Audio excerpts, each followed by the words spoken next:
right, and we are now live. Welcome everyone. Currently running the full Amtrak train, and I've got a bit of a freight train which I hope to get moving in a moment here. Let me get the chat going here. We'll set that to live. Hopefully some messages. We've already got a few in here. I got the Edits HQ, welcome. GP30, welcome. A whole bunch of people joining in.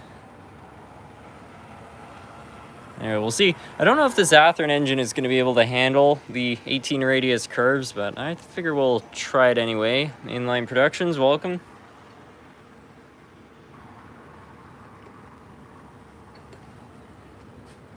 Controller Packers, welcome.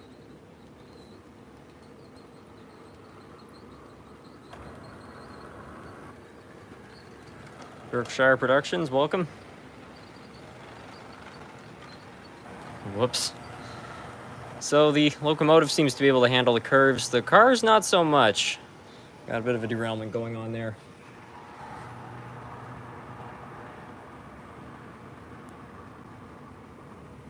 Hey, SMT, you should consider buying a model train from our models. Would you have a store? What's the best way to do scenery? I've got some videos online of building a layout, and that would probably explain it a lot better than I could on this live stream.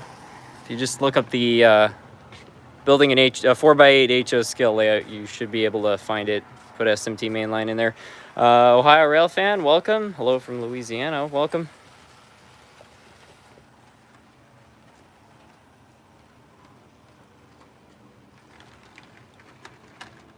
It's funny enough, the grain hoppers were what derailed.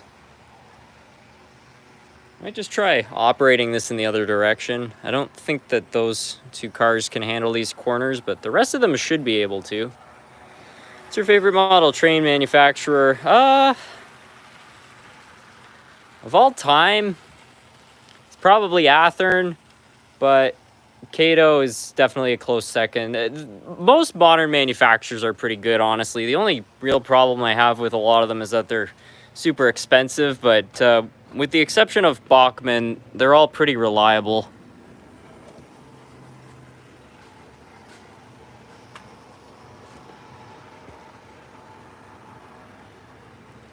SMT, are you going to see the eclipse on Monday? Yeah, maybe so. I don't know. I got some friends, and I think they're planning a trip to the border of New York, so might end up going with them. I don't know.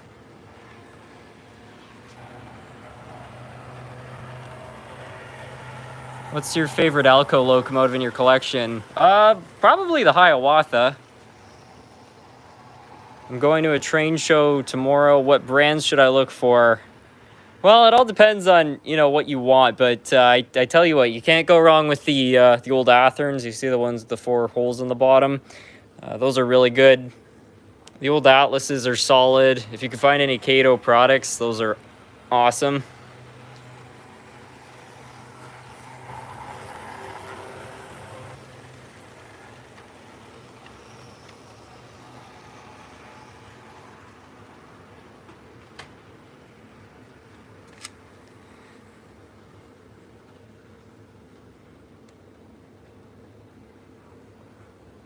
Good morning from Australia. Welcome.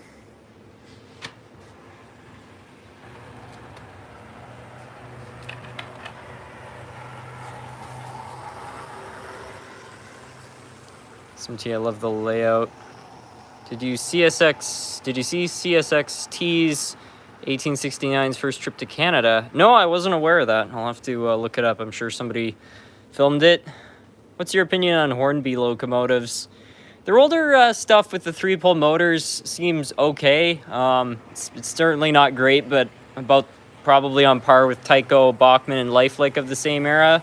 In terms of their modern stuff, I feel like most of their products are decent, but I feel like they might be a brand in decline. I don't know. We'll see. They apparently just signed a deal with a sports equipment manufacturer, which is really weird, but I don't know. Hopefully better management will help them stay relevant.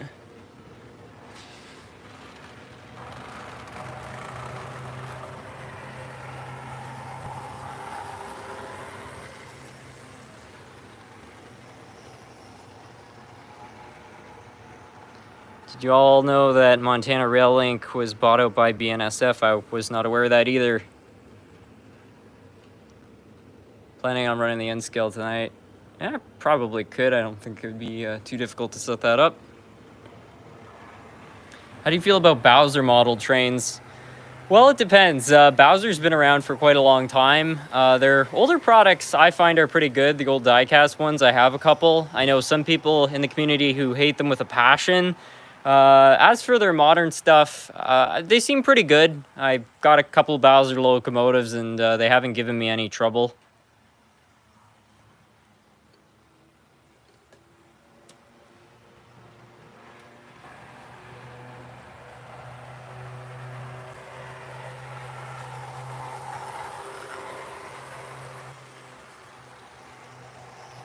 Have you fixed the Polish communist locomotive? Well, I don't know. I did my best in that live stream a few weeks ago, but I don't think that thing is ever going to run that well. It just was not manufactured great, and it's not in the best condition. What's your opinion on Lionel? I love the classic Lionel trains. All their stuff from the 50s, even before the 50s, like their pre-war and post-war Lionel stuff, it's all solid. It's very well made.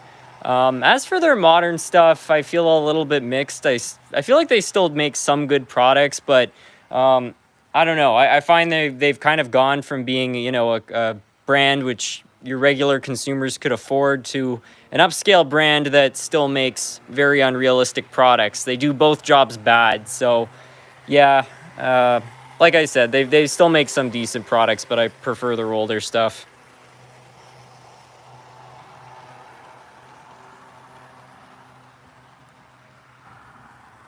You still have the wheelie train. I definitely still have the tea kettle. I don't know, I can't remember if I added that weight back on. We can try that out in a second here.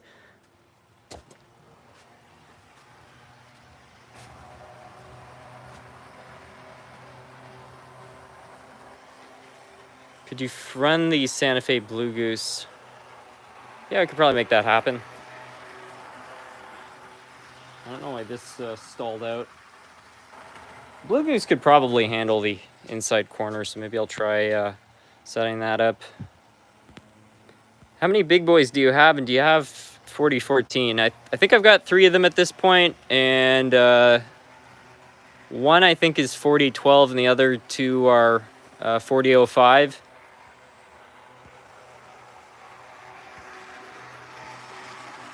Brand new, I've been watching some of your videos to learn. Thanks for sharing the hobby so far.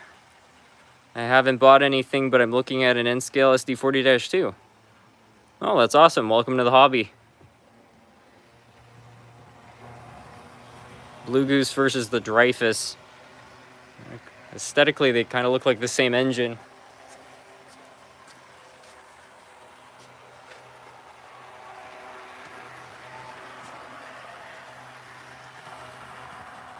How's the runaway train consist doing? It still works. I think I need to replace some couplers on it.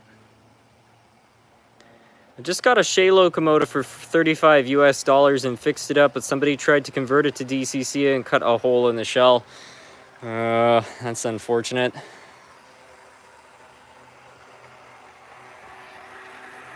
I have one of Lionel's HO Berkshires. The detail is horrible, although the mechanism is good. It runs well. It came with DCC, really expensive though. Yeah, well, Lionel, apparently when they got back into HO stuff, they had a lot of tooling from Marx and Model Power. So from what I understand, they basically just put like metal wheels and knuckle couplers on tooling that was like 50 years old. And that might explain why a lot of the detail is not that great. I mean, I don't have a problem with tooling from the 60s, but when you're selling it for like, you know, 20 bucks a pop, like for one car, it's a bit much. Why don't you run trains on the L side of your layout? I do occasionally. This track work up here, though, can only accept certain size cars because the corners are tighter.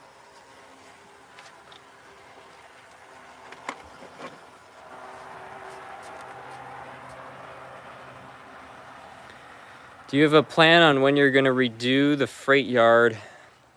I'm not sure when it's going to happen, but The good news is now that the layout's a little bit wider on this side, I have a little bit more room to work with, and I'm hoping just to kind of organize it. I just really don't like the way it looks, and I think it could be improved a great deal.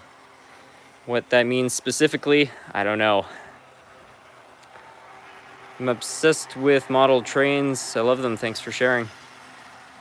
Hey SMT, I'm from Wisconsin. The Milwaukee Road runs 20 miles away from me, so if you have any Milwaukee Road, would you please run it?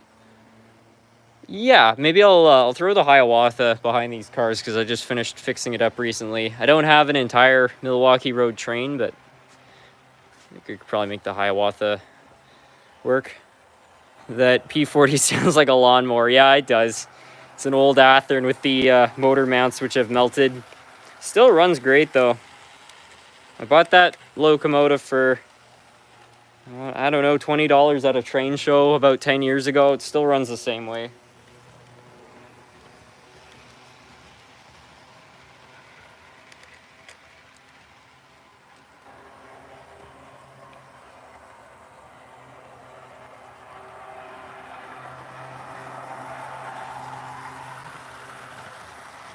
What's your favorite type of track for switches? My favorite type of track is Code 100, and my favorite brand of switches are Pico. They're pretty solid. They also are self-locking. They have a little spring built inside instead of, you know, how Atlas has a mechanism on the outside. It's just a bit cleaner. They're expensive, but so far I've been very happy with them.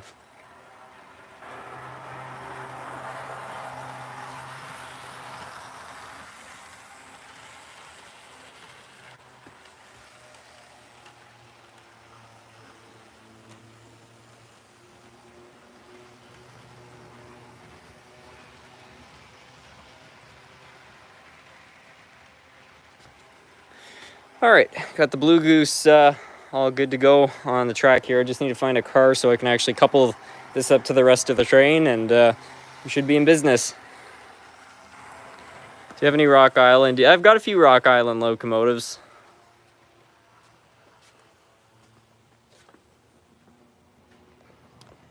Where should I get Athearn Blue Box locomotives first at decent prices? Train shows are your best bet. You can almost always find a blue box engine at a train show. But I have seen them at reasonable prices at hobby shops. Even on eBay once in a while you can find a cheap one.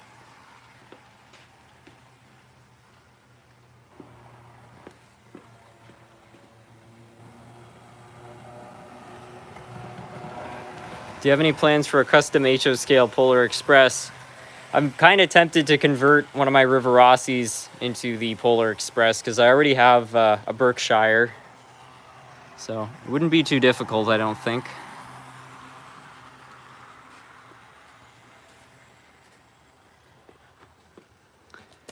TGV versus the Shikansen. I assume you're talking about the model, and if you are, the Shikansen is definitely faster because I don't know what kind of motor they threw in that thing, but this might be the fastest train I have. It's really quick. It's so fast. I actually rolled it on this corner a few months ago. It's pretty crazy. Hey SMT, there's an antique store near me which has model train booths. Should I go? Yeah, I don't see why not. It's always worth having a look.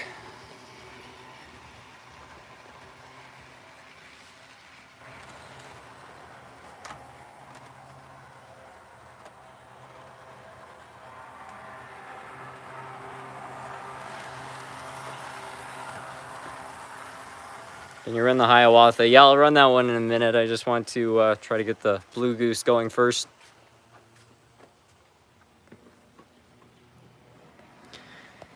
Riverossi is an extremely great brand for locomotives and also prices. Sort of. Riverossi is a very sentimental brand for me because my grandmother's trains were by them, and they definitely made good quality products. Like those motors are solid. I do find they can be a bit finicky though. I've had a lot of issues with the drivers popping out, and I've had to add adhesive. So are they the most reliable engines out there? Not really, but they're certainly not the worst, that's for sure.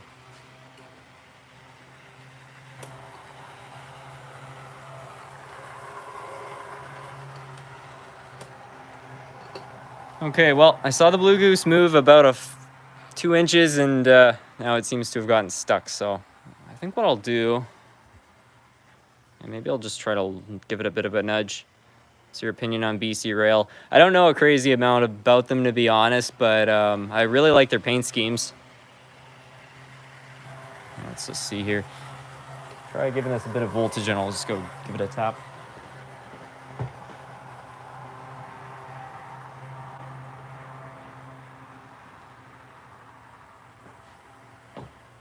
I think this thing's gonna go.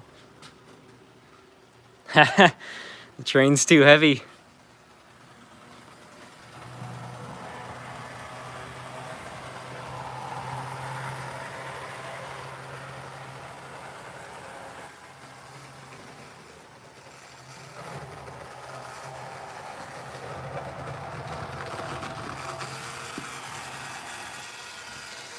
And the drive spun.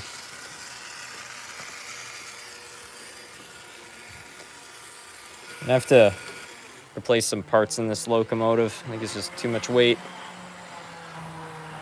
Wheel slip galore, yeah. That's another thing about the Riverossis. They're not very good pullers. You feel the ground shake this morning? Well, I've seen a bunch of comments of people talking about an earthquake, but I didn't notice one, to be honest. Hi SMT, I love your videos. Quick question, do you have any Stratford Railroad or Pennsylvania Railroad locomotives? Keep up the good work. I don't think I have any Stratford locomotives, but I do have quite a few Pennsylvania Railroad locomotives. Technically though, this is something I found out about a month ago. The Swedish E2 locomotive here, which operated in Gatineau, which I actually saw this thing growing up. It turns out when the tires needed to be replaced, they would send them to Strasbourg. So technically the wheels on this model are from Strasbourg.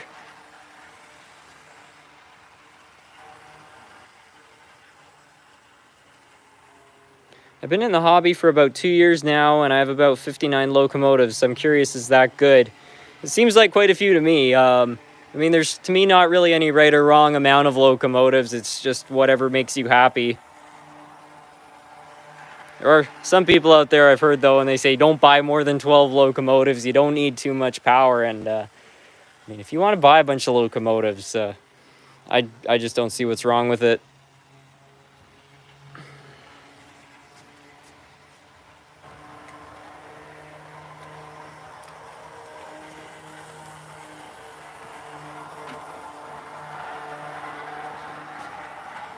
Now, there were some requests. I know a lot of people wanted me to run the Hiawatha, so I think I'll get that moving, but I'll have to find a locomotive for this train as well. Did you know that Lionel did an HO scale Polar Express set? I'd imagine they made it because of the popularity of the O scale Polar Express. Yeah, I've seen those sets before. I don't know. I kind of want to buy one, but on the other hand, I've seen a lot of quality control issues with those, and they're pretty expensive, so. Probably be more tempted to just convert a Riverossi locomotive, because then if it fails, at least I know how to fix it.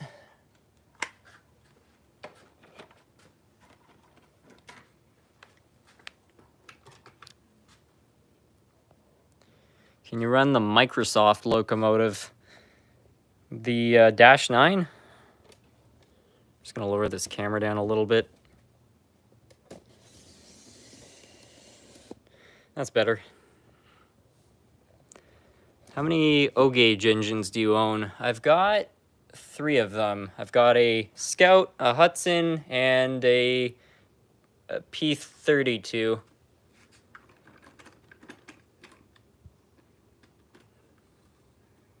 I had a couple Marx F units, but I actually got rid of those recently at a train show. I was giving them away, and somebody came along. They looked very happy, and they were saying, oh, you should go on eBay and make sure these aren't worth money. I don't think that they are, but I have to make a bit of space down here. Norman Corey, Harrison, do yourself a favor and build your own Polar Express. I can make the decals. This sounds like a plan.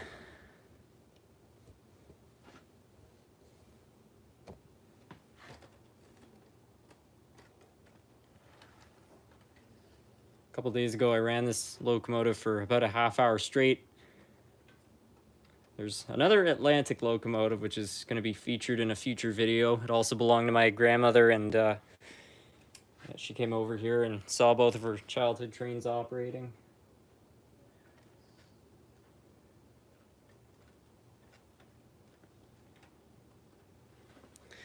Okay, that should be good. I collect Marx trains. They're actually pretty good engines. In terms of reliability, I agree with that. I don't find they're really the greatest looking, but I rarely see the motors fail. Uh-oh. Oh, there we go.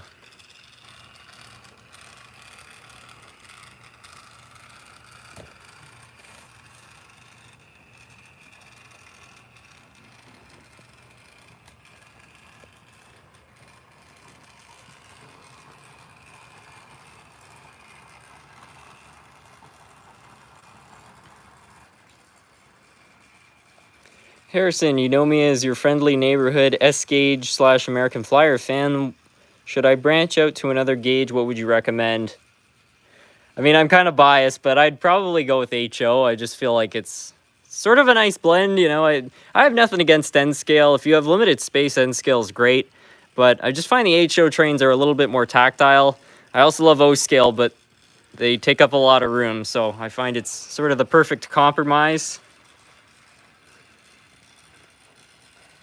There's also just a lot of supply. Like if you want a really specific locomotive, you can probably find it in HO scale, but if you want to find it in O scale or N scale, it might be a bit more of a challenge.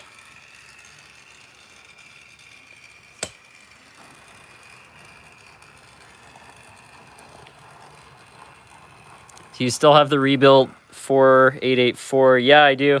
It's actually right over here on the bench. I can run that later.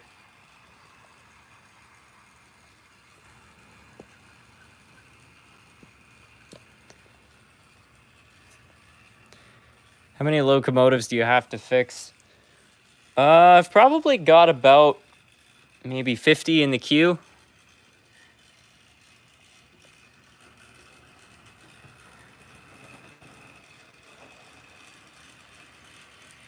I like chassis system trains. I like the chassis system too.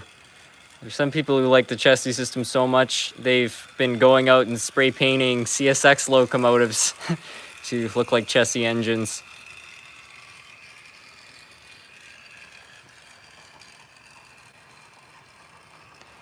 Can you run your 00 scale Pullman coaches the Golden Arrow?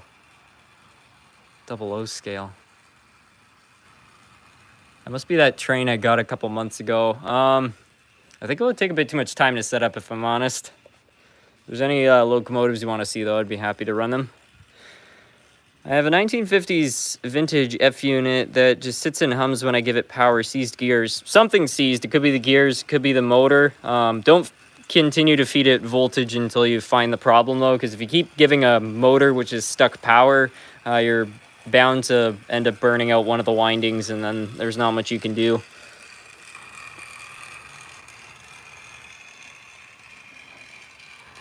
O scale is HO scale. Not quite. They operate on the same kind of track if you use code 100, but 00 scale is 1 in 76 scale, I believe, and HO scale is 1 in 87 scale. So the 00 locomotives are slightly larger than the HO ones. Put some small GoPro cameras on the trains. I did a video like that a few months ago, but I've got something in the works which I'm really excited about. I recently got a DJI Pocket, which is a small gimbal camera, and I'm gonna install a Wi-Fi module on it.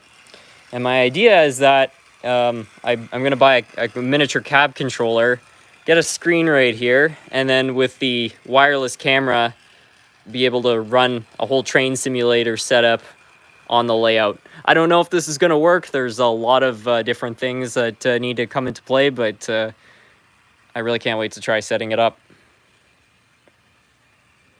Have you ever come across any 0-30 locomotives when you hit the shops?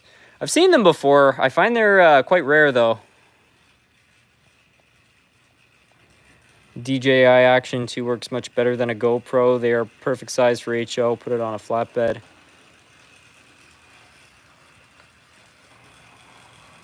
Hot take, NS is by far the worst of all Tier 1 paint schemes. Run anything but Norfolk Southern. I don't hate the Norfolk Southern paint scheme. I don't think that they're a railroad with the greatest safety track record as of late, but that's about what I have against them. Run the Blue Goose. I already tried. It didn't work so well.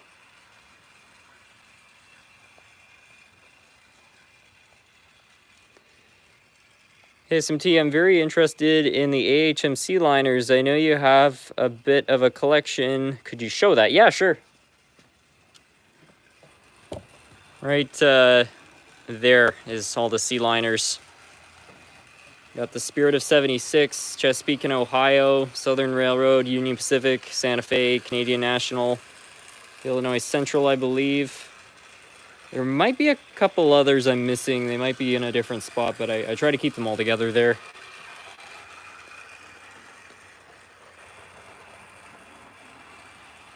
Great job on fixing your grandmother's train. Thank you.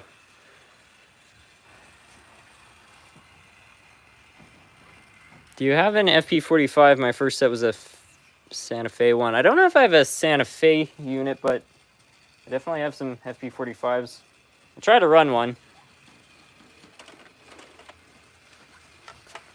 I don't know if this can handle the inside curves, but I'll try to run it anyhow.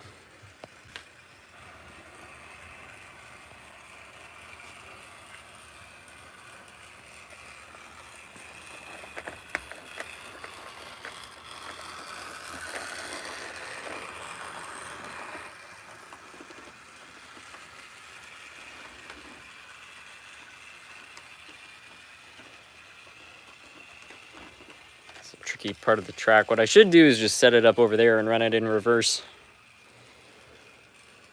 I have a good shop recommendation. Oh, we'll share it. Microsoft Dash 9. All right, I'll set that one up after this.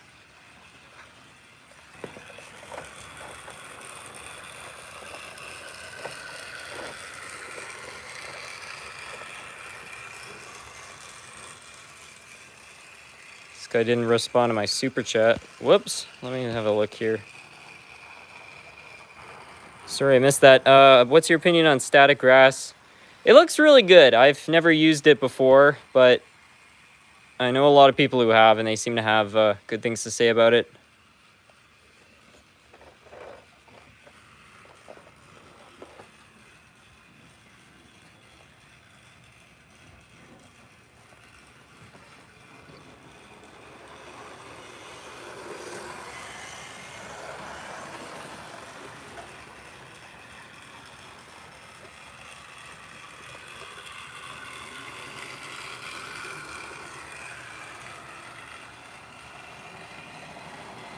What was the hardest train to fix in your collection? It might have been the RS3, one which I turned into a Canadian National engine. That thing was a nightmare. Although recently I did a repair on another Atlantic steam locomotive, and that thing was a huge challenge as well. So it might be a draw. Do you think an E unit / FP45 would handle 18 radius? Well, depends on the brand. This one right here is handling 15 radius, so it's definitely possible.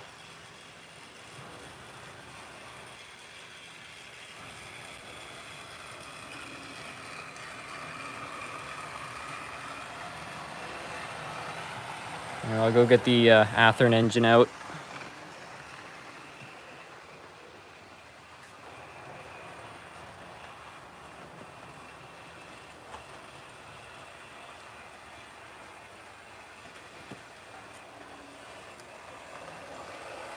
Any plans on going to the States soon? I'm definitely going to be going to Maine this summer at least once, but I think that there could be another couple of trips, so we'll see.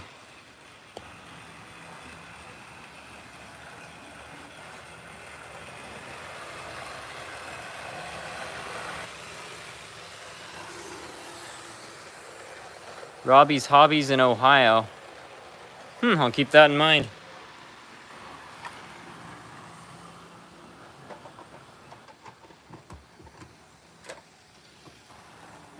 Riverossi's a little bit warm. I'll have to check in on the motor.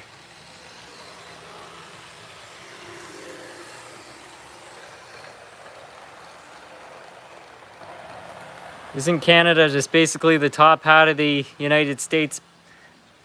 Anyway, I guess that's one way of looking at it.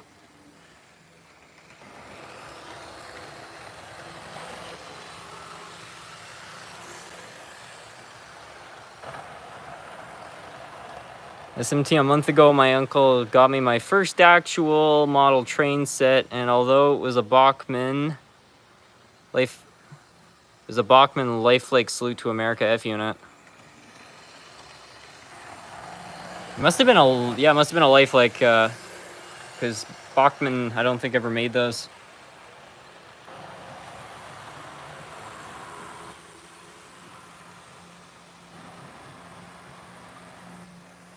Is that a Pico train? This one right here is by Lima. Nice to see your grandmother's locomotive running. Yeah, it's so great to finally have it all fixed up.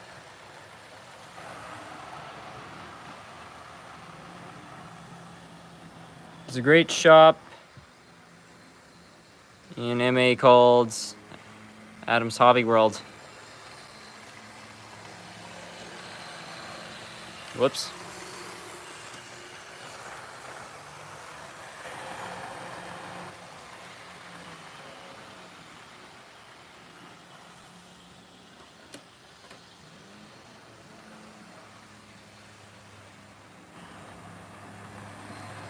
Do you own a Commodore Vanderbilt train? I don't think I do. I might make a layout because I have a lot of stuff that might be good for it.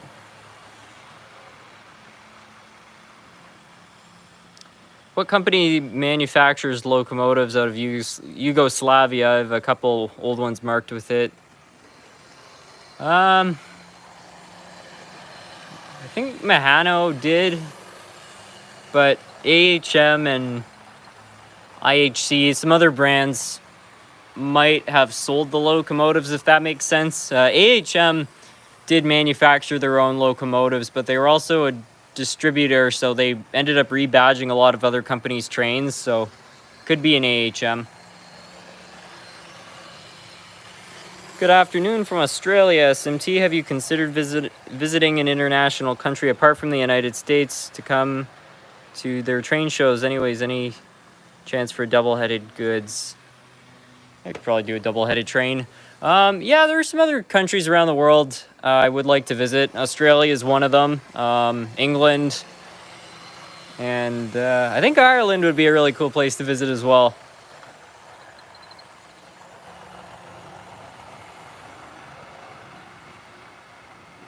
Are model trains your day job or just a very skilled hobby? I mean, the channel is part of what I do for work, but I also repair boats and I fix up, like I sell off old boat motor parts and things like that. So I'm self-employed, I don't know. I also pick up odd jobs here and there, building furniture and things like that.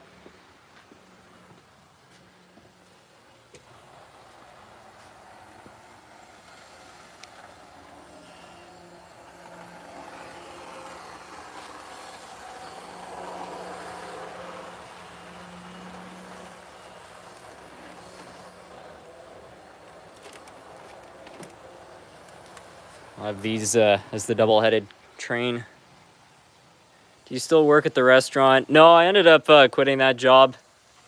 It's too bad. I actually really liked working there, but they got this new manager, and he was pretty difficult. I've never encountered somebody in my life who, you know, got on my nerves so badly, and after about 3 days of working with him, I was like, enough's enough.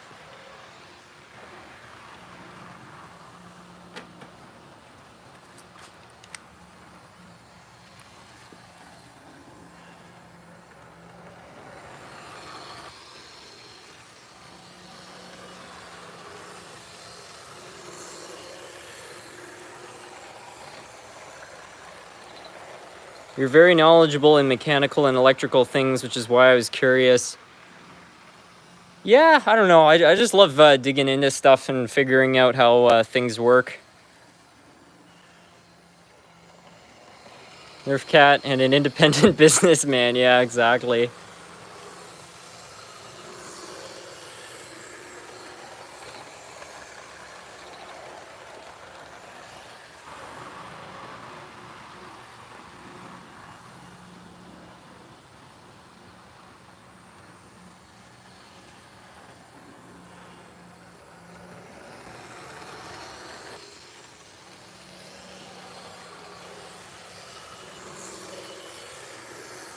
So you're basically an independent mechanic, which is awesome.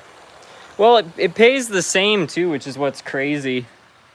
So, yeah, I don't know.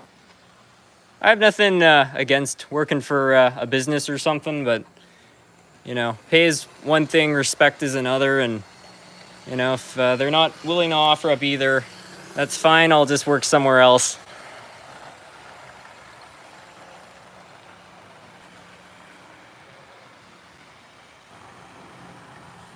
Is there a scale model of Nerf cat hidden somewhere on the layout? Somebody sent one years ago. I don't know where it went.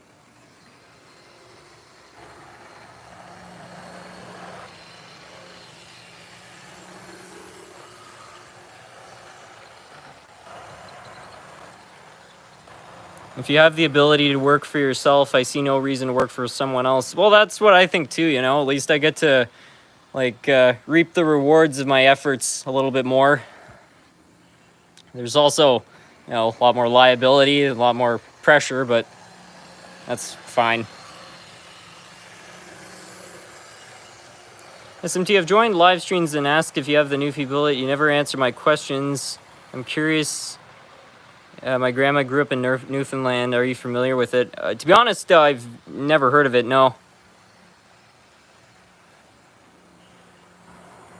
Do you know how to find any Athearn SD50s for a good price? Have a look on eBay. You might be able to find one.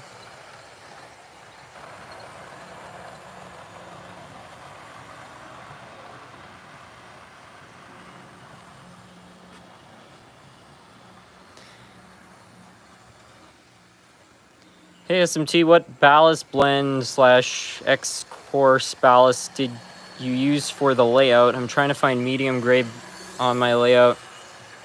I guess it was from Woodland. It was by Woodland Scenics. I have a bottle of it around here, so I'll show you.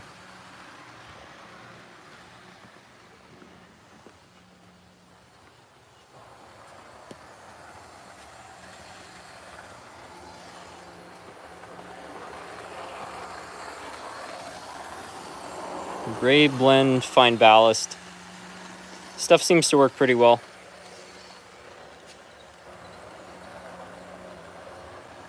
I don't know if you saw my comment, but on March 16th I was given a huge train collection. I now have 23 locomotives and a lot of boxcars.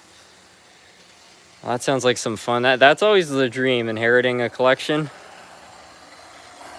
I'm curious to see the lead locomotive on the runaway train. I love the look of the movie. How long have you owned it for? I built it back in 2018.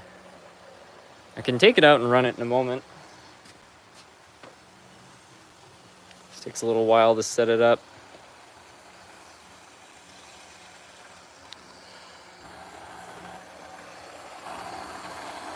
Look up the Newfie bullet. I'm going to find one and send it to you. I'll have a look.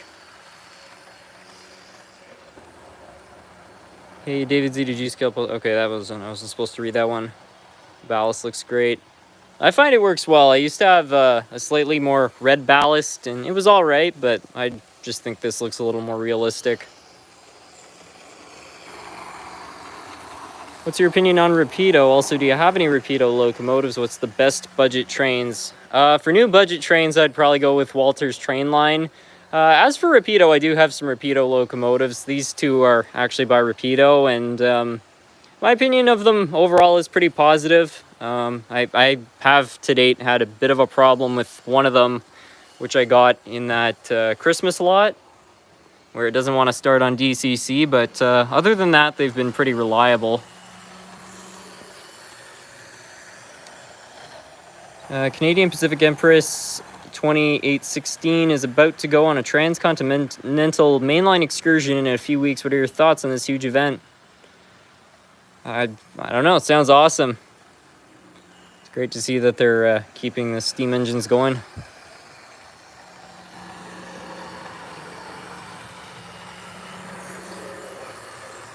What is meant by HO? HO stands for half of O scale.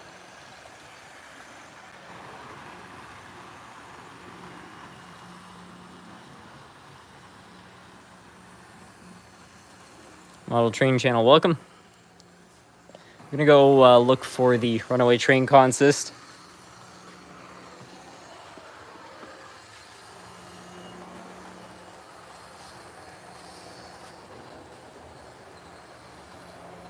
Just as a rough estimate, how many locomotives are in your collection?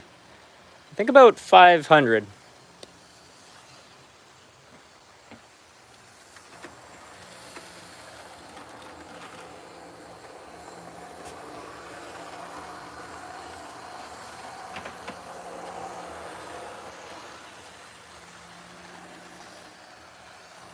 Do you think the Repido Christmas mystery boxes are a good value?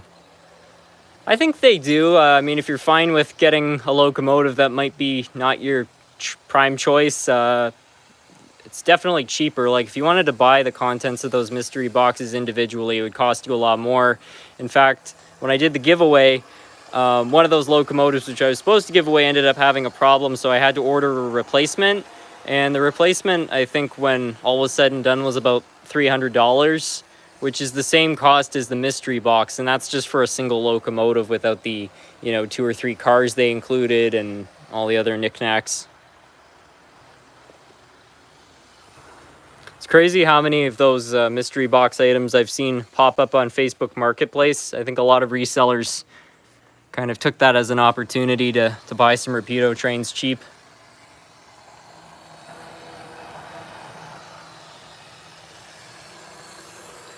I've always wondered, could you put an HO scale locomotive on O scale track because of the third rail?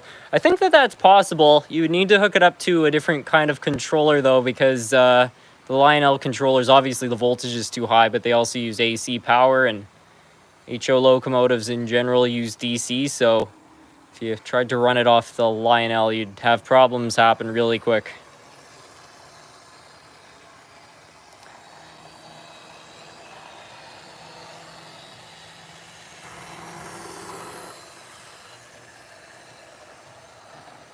Do you like in excess or electronic band? I haven't heard of electronic, but yeah, I'm a huge fan of in excess.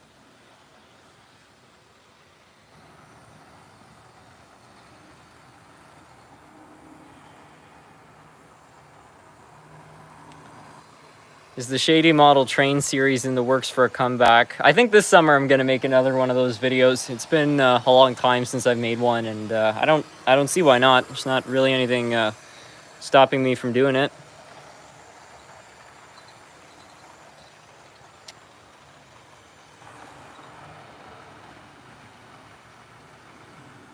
Anyways, I think I'll take this train off the main line. We'll get the runaway train going for a moment here. Just gonna see if do a buying trains off Wish. I don't think it would work.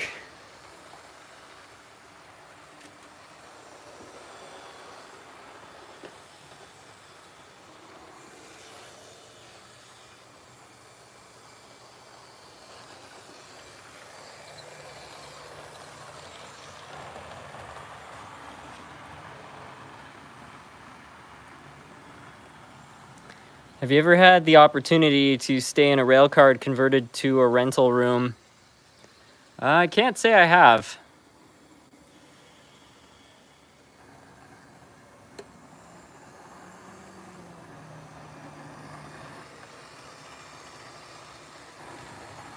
Would you be interested in adding any operating accessories to the layout by Tyco or something similar?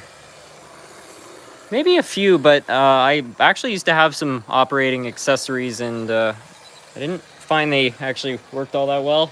Technically, I still do. I've got the Tyco railroad crossing, but Yeah, I used to have the lifelike, it was like a rock dumping set. It was really cool, but it never worked right.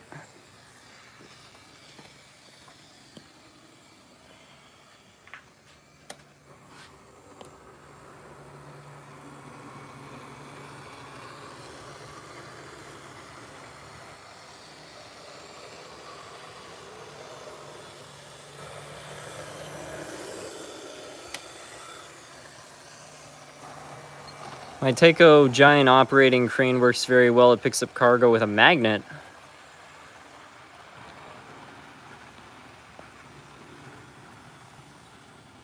Why do some people have a wrench icon next to their highlighted username? It just means they're a channel moderator, so they can remove people if they're causing trouble. I think I better swap this locomotive out for something else. It seems to be struggling.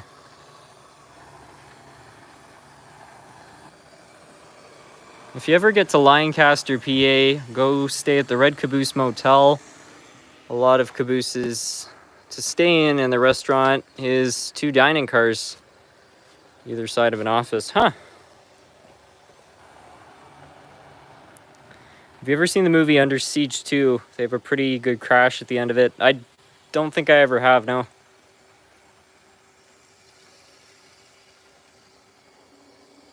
The chat cops.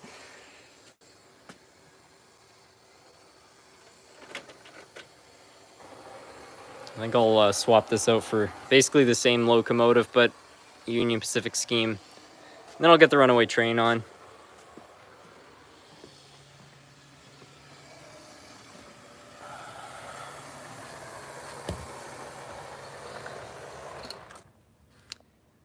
Good evening, Harrison. Does the Tyco Milwaukee Road F unit still work? I think it does. I'll get the runaway train going and we'll test it out.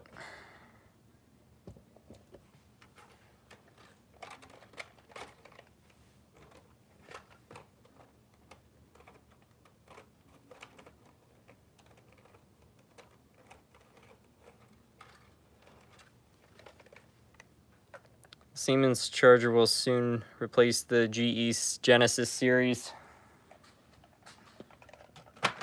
Yeah, I'm gonna miss all the old GE locomotives when the chargers start to rule the day.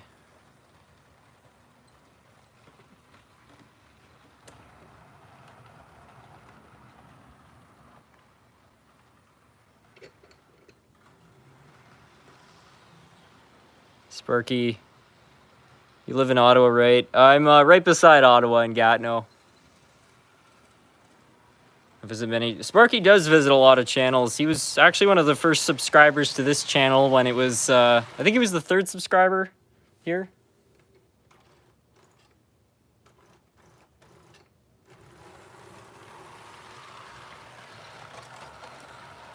This thing's not running very well.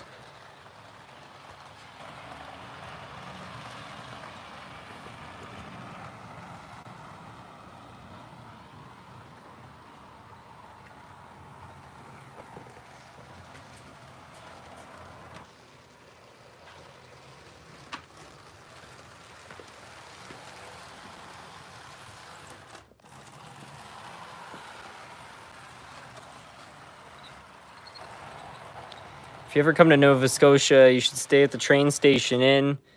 I don't know why this keeps stalling out, sorry. If you ever come to Nova Scotia, you should stay at the train station Inn. It's in Taga. Okay, there's no way I can pronounce that. There are many converted cabooses and boxcars into suites. The station is a cafe and dining car too. There's a guy on eBay selling a custom painted switcher engine. It only has 2 reviews and the price of the engine's $100. Should I trust them? I don't know. That seems kind of suspect to me. Sparky's a good dude. Sparky is a good dude. Huge member of the community. Always involved with everybody's channel.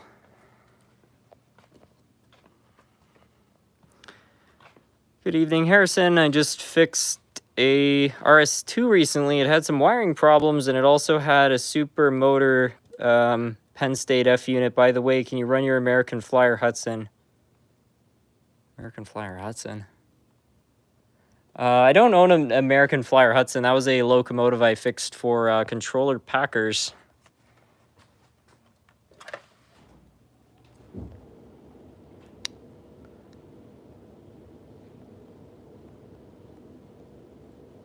Just came in here late. Do you have any Southern Pacific stuff? Yeah. I'll get some Southern Pacific equipment on. Let me just get the runaway train all set up here.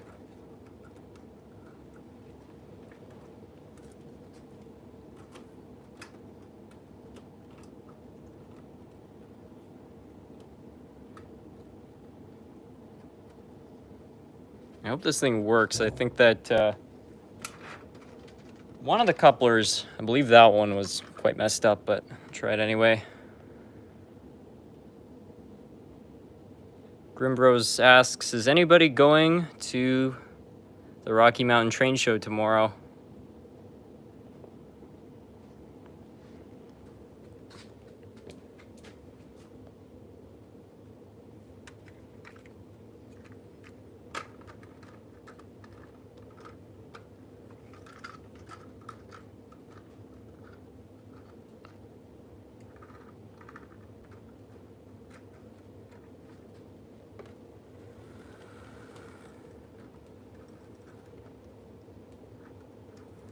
All right, there we go.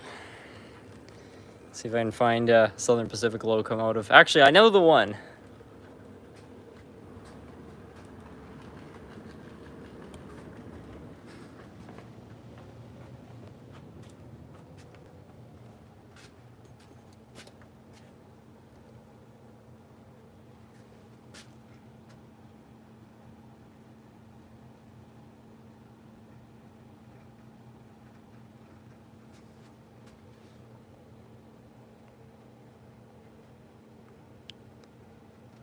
Hey, I just joined the same club as our friend Peter. He's still telling you to join the club. Well, if it wasn't in California, I'd be more than happy to. I think it'd be a bit of a drive to get there every day, but if ever I'm out that way, I'd love to visit.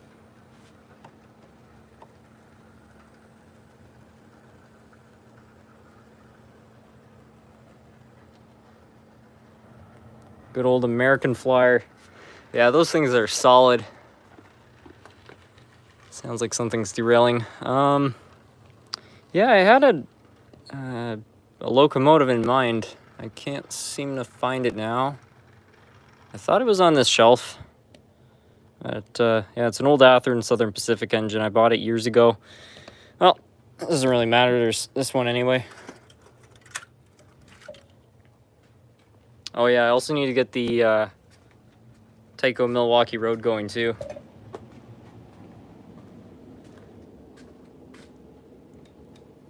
Sounds like something derailed. I'll try throwing it in reverse.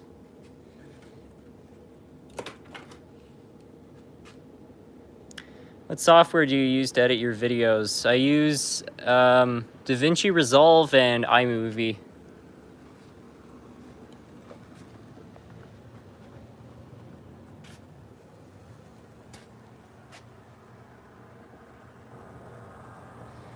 SMT, what's your favorite train show in Canada? Hold on a moment. My favorite train show in Canada, I think, is the OVA or flea market, just because the prices are always great.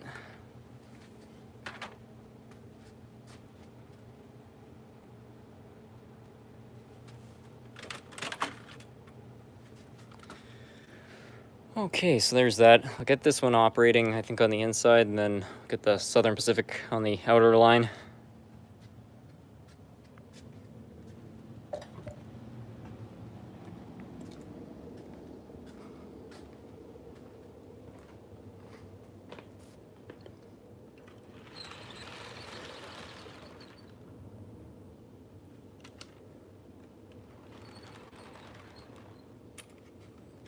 Do you still have that odd powered crane? Oh yeah, I know the one you're talking about. Yeah, I still got that. I'm surprised anybody knows about that crane. Like that video was made in the really early days of the channel. Harrison, did you find a place to hang the banner? As a matter of fact, I did there, Norm. Right here, which is going to be the new 3D printing station. And I think it looks really nice up there.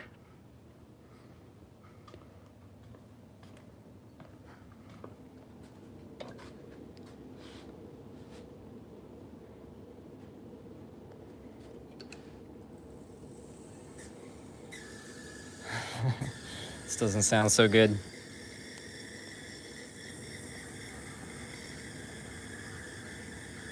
Should really throw some Riverossi grease in this thing. It would probably fix it.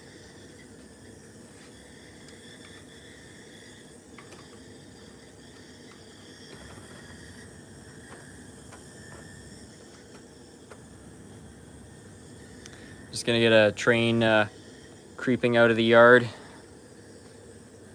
Sounds like a Tyco power torque. Yeah, it's got the classic squeal. That is not a happy locomotive, Harrison. Yeah. Yeah, it's squawking a little bit, but we'll see. It might work out of it. Trackside Mike. Harrison, are you coming to the Smith Falls? Coming to Smith Falls for the trackside barbecue again? Oh, yeah, I'd love to.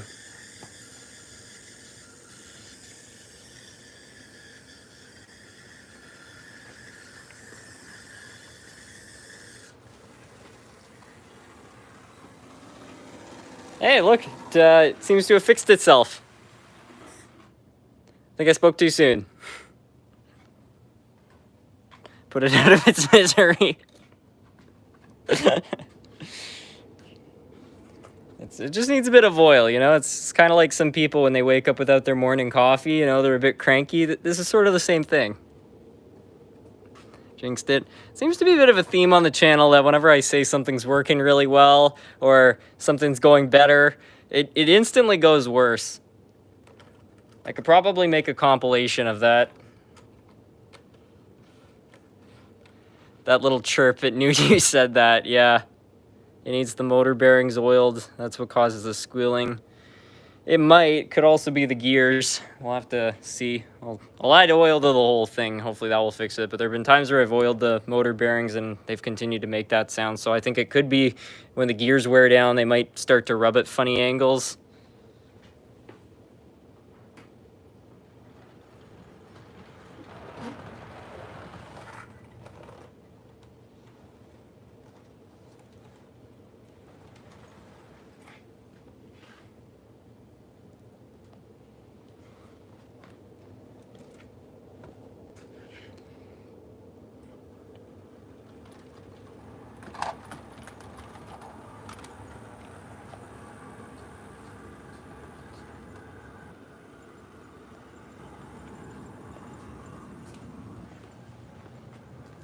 Just gonna have to run over here and get these off the main line before the freight train hits them.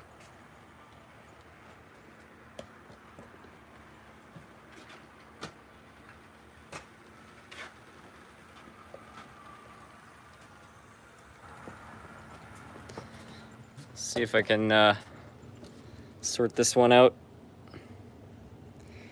Hearing you talk about coffee makes me think of Dexter's Laboratory, where Dexter and Dee Dee drink all the coffee. I never watched Dexter's Laboratory growing up, so I never saw that scene. Oh, looks like Sparky put in a super chat here. Going to Reading PA May 18th, 19th for the meet and greet. All right, well, that's good to know. Thank you for the super chat there.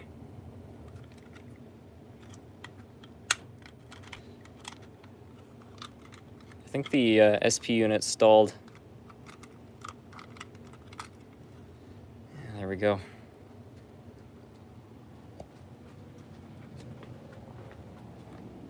Got it does have a short circuit. That's weird. I think just for the time being, I'm going to throw the Amtrak locomotive on the front of this freight consist because it seems to be the most reliable.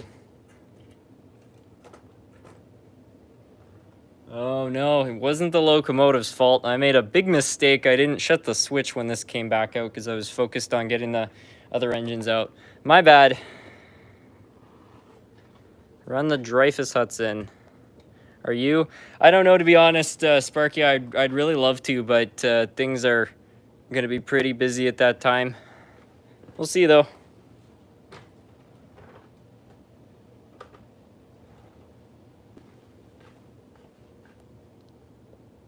Bro, all the favorite train streamers are going tonight. This is awesome. I love the Franken locomotive you did. That was a fun project. Yeah, I'd love to go to the meet and greet. It's just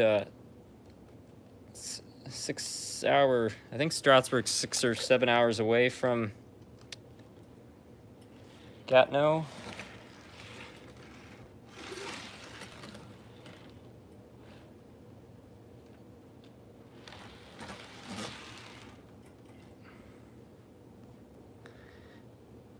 Just got a Canadian Pacific locomotive, and I love they're kind of rare in the US.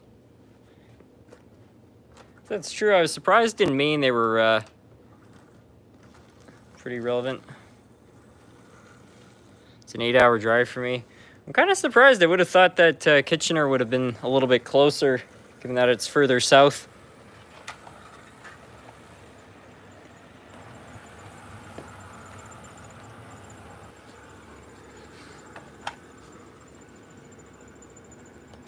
What's your slowest locomotive? I think it would be my Canadian National Northern.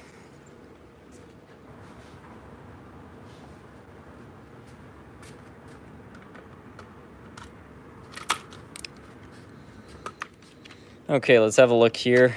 So, put a good healthy amount of oil here and behind this gear and there. Put a tiny bit here, but I really hate adding a lot of oil to this pivot here, because what happens is that if you put too much, it ends up going out onto the commutator and then it starts to burn, and then you have all kinds of new problems. So you kind of fix one problem by starting another.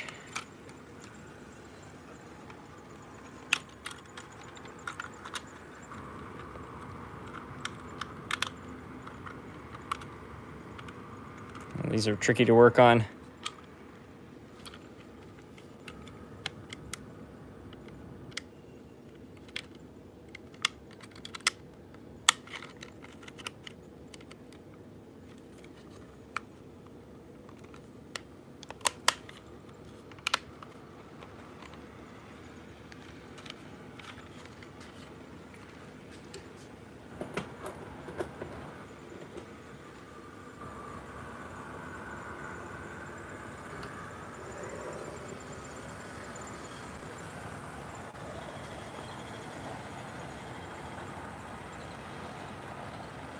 Oh, it seems to have fixed it. What's the best brand for metal wheels? I usually use the Repido bits. They have two different sizes. They've got one for passenger cars and another for freight cars. I've used both. I've been pretty happy with them.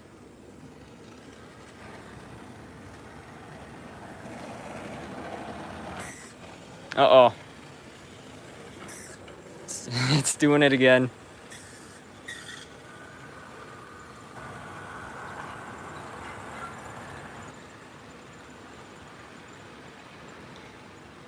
Isn't that life in general? You fix one problem and 3 more pop up.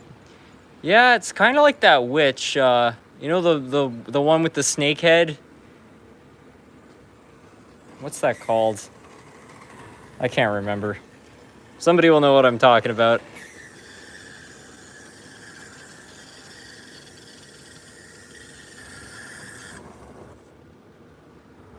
Okay, I think that's enough fun with that.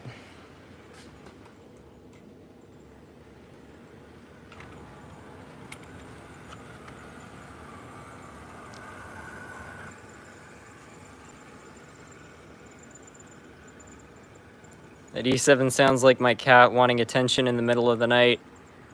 Yeah, it's kind of like what Nerf Cat sounds like too.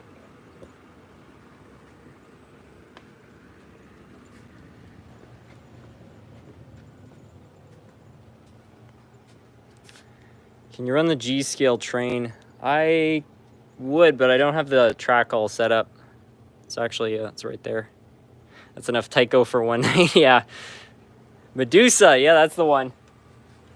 Well, I don't know if it's Medusa. It's the one where you know, if you had,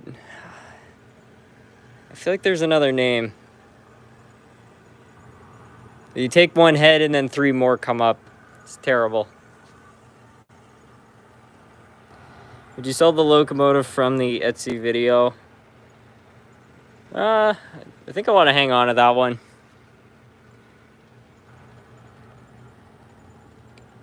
Hydra, that's it. That's the one.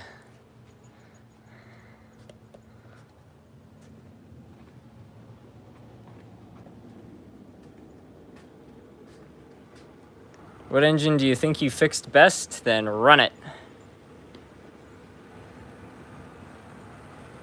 What engine have I fixed best?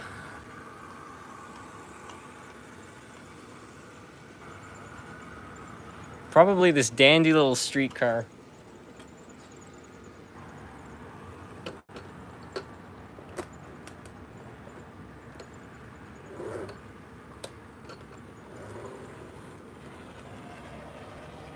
That would be a Hydra. I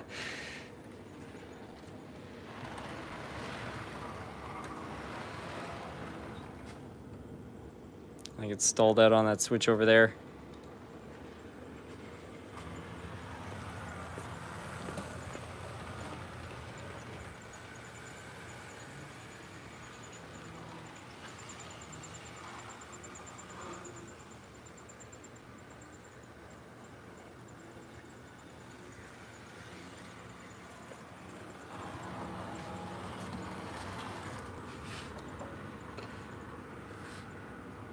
I have a question.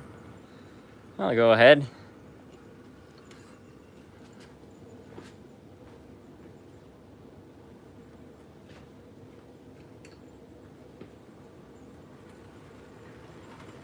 I think some of the switches are a little too low.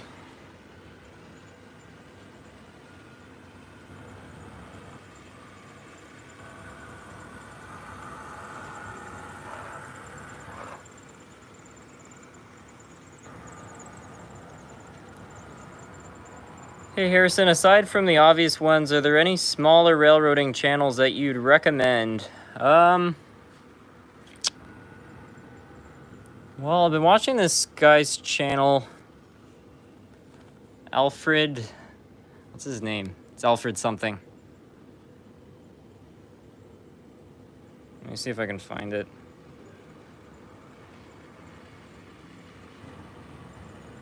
Alfred James Dill, that's a channel. His videos are not all about model railroading, but he has a lot of model train videos, and I find his style of content pretty entertaining. So, yeah, it's about a 500 subscriber channel.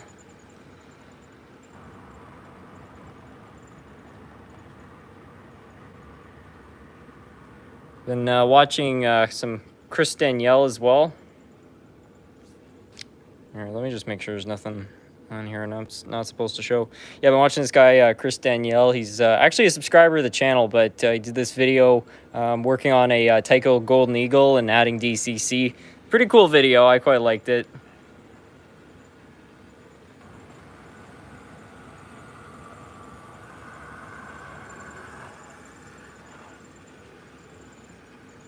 A good old Doug with DC forever.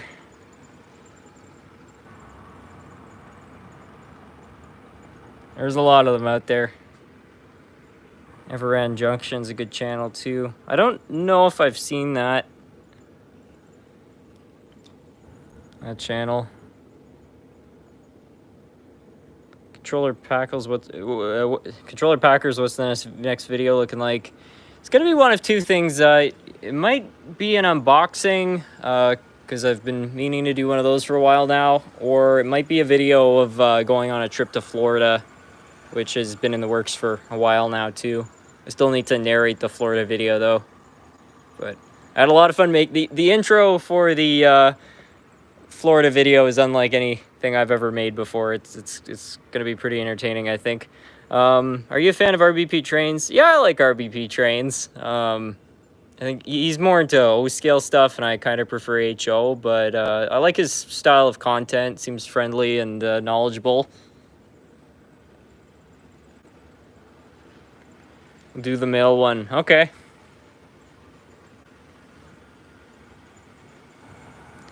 Did you go to Ready? Yes, it was Ready to Roll in Miami. It's funny you say that's the exact store the video is going to be about.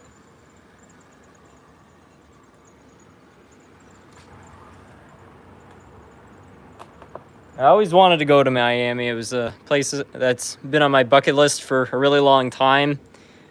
And mostly because I was playing Grand Theft Auto Vice City when I was younger, but yeah, I've got an intro based on that, which is going to start to play into that side of it.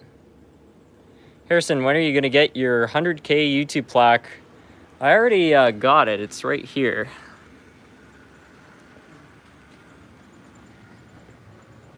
Never thought I'd see the day.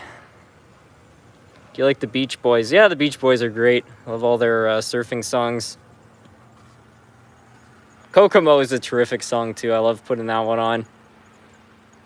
The best is putting Kokomo on when it's snowing outside. It's just a contrast, you know. He's talking about like going up the Florida Keys and so on, and it's just cold and miserable outside. There's a bit of a humor in it.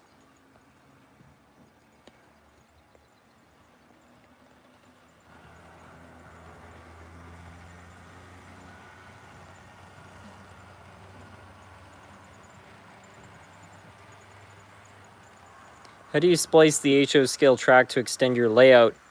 You can find these track cutters online. I think they're from a company called Xeron. Some company based out of Saco, Maine, and they make track cutters. You can find them at almost any train shop.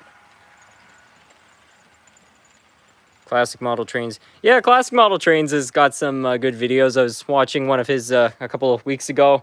It was funny. I was at a train show, and there was this guy who came up to me. It was a dad and his son, and they had seen my videos, and they were talking about how they watched them. They're like, yeah, we really like your repair videos. We watch you and this other guy, and they couldn't remember his name, but they were saying he's got like a conductor's hat and, you know, a bandana, and it's like Classic Model Trains. Yeah. It's like, yeah, that dude's funny.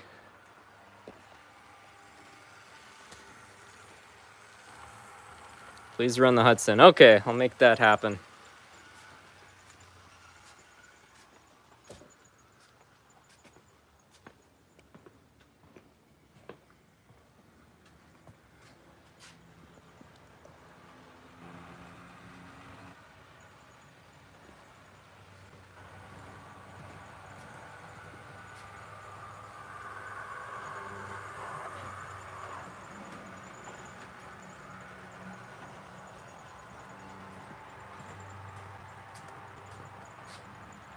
He's mentioned you on his channel. Oh, I wasn't aware of that. I'd love to see that video.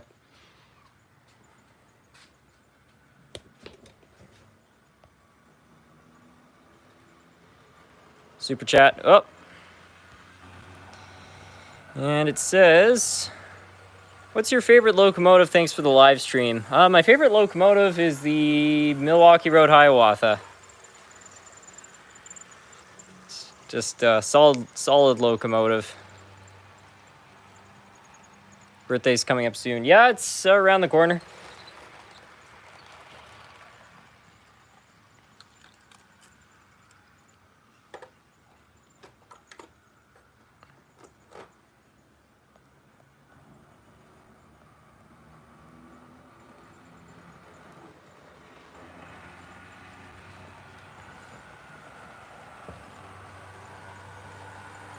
What's your favorite baseball team?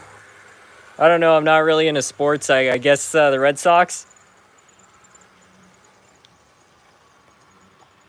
You know, there's going to be some people from Toronto who are going to say I'm a traitor for saying that, but yeah. Hello, Harrison. I'm planning on buying some Alice track switches and all. I don't know if it's code 100 or 83 anyways. I want to get advice from an experienced buyer. Well, if you have a piece of code 100 track, you could probably compare it, but I believe most tracks are labeled on the bottom. If you look carefully under a light, there's a little imprint, so it should say. If not, if you're buying it online or something, you could just ask the seller. But I definitely recommend going with code 100 over code 83. I just find that if you want to run older equipment, it's just going to work better.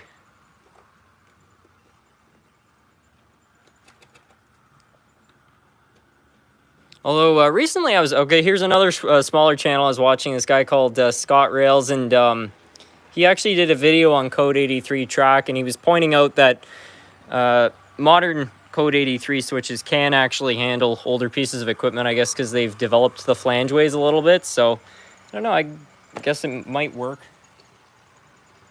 Uh-oh. I don't know how I did that. I'll have to glue that back on later. There we go. It's already derailed.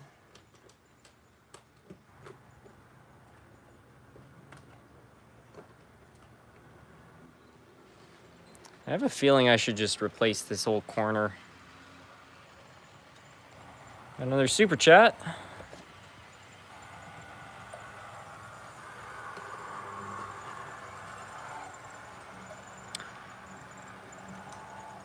Sparky, do you remember the interview you did with me? People should go watch it.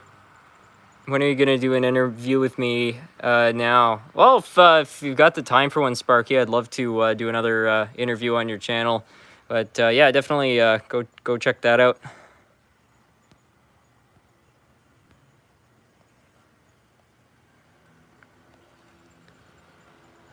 He gave you credit for the fiberglass pencil.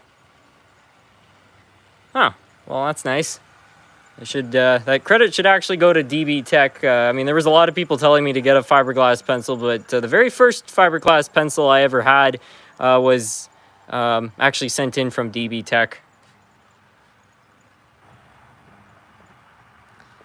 ATC Colby, I know you're against it, but I found that on some models, oiling the commutators isn't terrible if you run the models regularly enough. I might make a video about it or something eventually. Some modelers do. There's a guy who works at my local hobby shop called Rajan, and he's a very experienced modeler. He does a lot of good work, and he usually adds a tiny bit of conductive lubricant to his commutators. But those are all on modern motors, which don't create a lot of sparks and stuff. So I think that the problem isn't as big, because what I found is, like, if you add oil to a commutator, in the short run, it usually doesn't have a negative effect. It's in the long run when it starts to dry out and get tacky, that's when you get catastrophic failure, because as the brushes rotate, they wear down, and there's carbon there. And if they're running at a high RPM and the commutator's dry, that carbon will mostly just fly off the commutator and it won't get caught between the plates. But if you add something like an oil there, which is sticky, sometimes it can allow that carbon to stick to the commutator and then work its way into those plates, and then that's usually what causes catastrophic failure. So, but it's not all bad. He called you the young man from Canada, likes your channel. Oh, that's nice. I like his stuff too.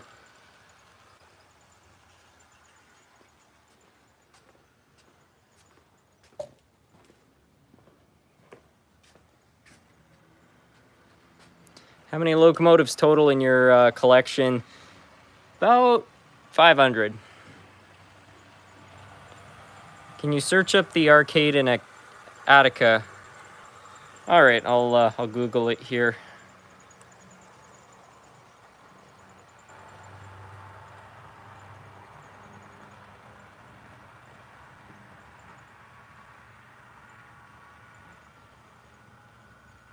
Oh.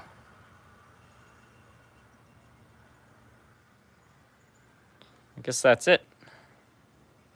Looks like a nice railroad. It'll look like they have a steam engine too. Very interesting. Can you run the CNM 420? Yeah, sure. I'm going to try to run the Hudson again, but I'm going to do so on the main line. I just don't think it can handle these switches, but the M420 should. How old is Nerf Cat? Nerf Cat's, I think, about 16 years old. We don't exactly know because he kind of just moved in here one day. But that was in the summer of 2009, so he's not a young boy. What's next for the layout? A 9-lap helix for a second level. Well, I'm kind of tempted to add a helix, but if I'm not mistaken, Sparky, did you mention something about them being kind of difficult? How old is your favorite locomotive? Well, it's funny you say, because I think my favorite engine's the Hiawatha, and it's probably one of the oldest in my collection. I'm having a tough time telling what year it's from. For most of my life, I thought it was a 1951, And that's because when I had to order the spare parts, I thought it was a 1951 chassis, but I was wrong. It's a 1954 chassis, but what's confusing about that is the weight is at the wrong level on the front, which it shouldn't be that way for a 1951 chassis, which is weird. But it couldn't be a 1954 model because it doesn't have the riveted shell. So something really funny happened there. Anyway, I'll get the Canadian National locomotive going, but you actually just reminded me of something.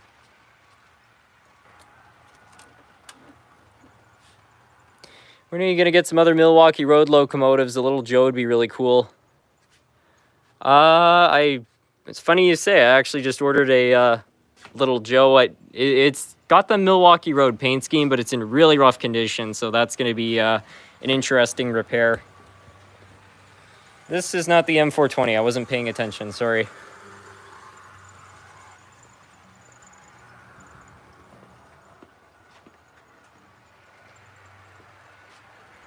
The M420 is on this shelf.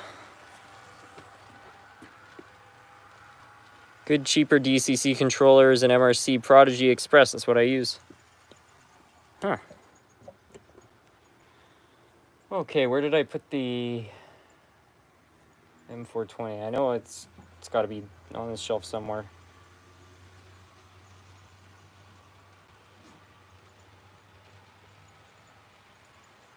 I found the Southern Pacific engine I was looking for earlier.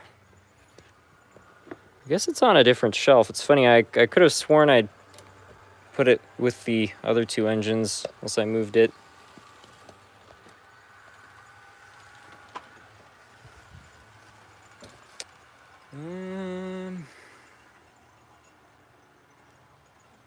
Maybe it is on this shelf somewhere.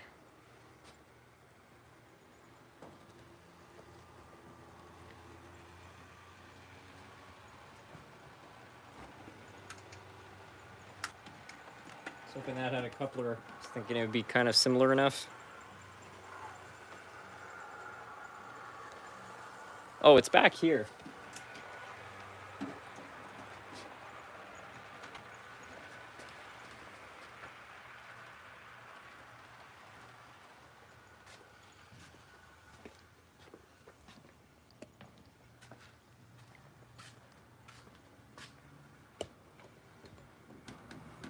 Run a Dreyfus Hudson.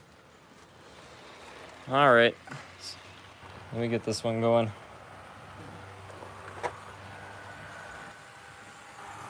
Sparky says, I'll go live from 9 to 4, so all visitors can watch all day. Which day is that?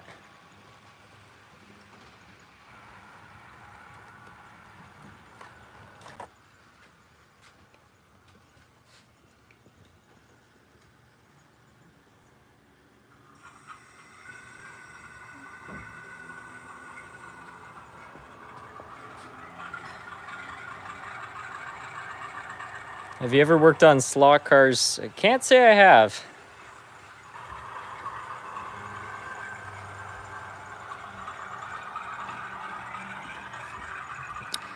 Yeah, so as I was saying earlier, a lot of confusion around the Hiawatha's chassis. So this is what deciphers a 1953 to a 1954. So if this is right, that means the Hiawatha is a 1954.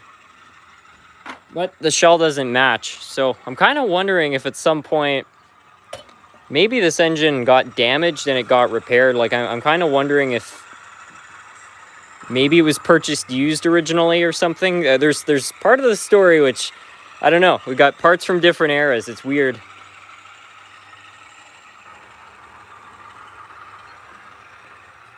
One thing I did want to ask everybody though. Let's see if I can find the part. Yeah, does anybody know what locomotive this would have belonged to? To me, it looks like a Riverossi part. But I found it in the spare parts bin of my grandmother's trains, and all of her trains are steam locomotives, This is clearly some kind of a pentagraph, so this had to have belonged to something which is missing.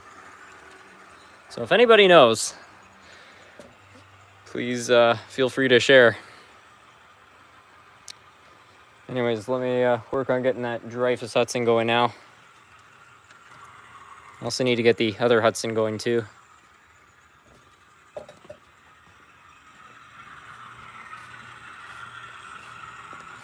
Yeah, it looks like the 420 is slacking off the job.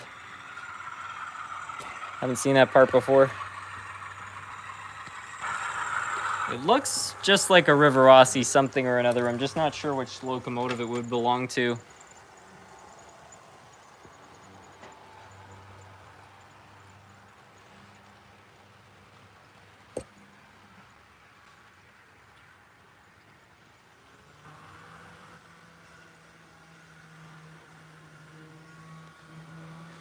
The pentagraph is definitely part of a train of some sort. All right, well, we've got this far.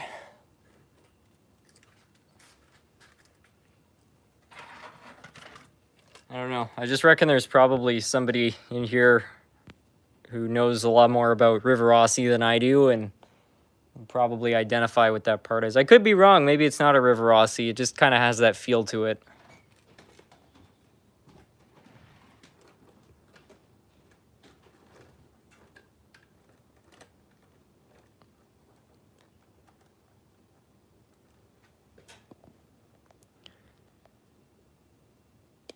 How long did it take to get confident restoring old model trains? I'd say about 3 years. So when I started to not be afraid to open stuff up. But it all depends on the project. You know, there have been times where I've opened something up thinking it wasn't going to be that bad, and then I'd make a lot of discoveries. And you know, even today, there are some times I open something up and I think I've gone in over my head and it's not going to work out. But if you just keep really you know, chipping away at it and trying different stuff, eventually something's got to work. It's just kind of how much time you're willing to put into it. Transformer nerd. Looks like a super chat. Something went wrong there. It's kind of overlaid. Let's see if I can pull it up here. Why did it do that? I can't read Transformer nerd's comment, but it says something about a model train breaking down. If anybody sees the full message, please post it. I don't know why, but there's a notification like overlapping it, so I can't read it. Looks German to me for some reason. I mean, it could be. Now I need to find the Richard Dreyfus is tender. There it is. Hey, it's Mike Miritz. How's it going?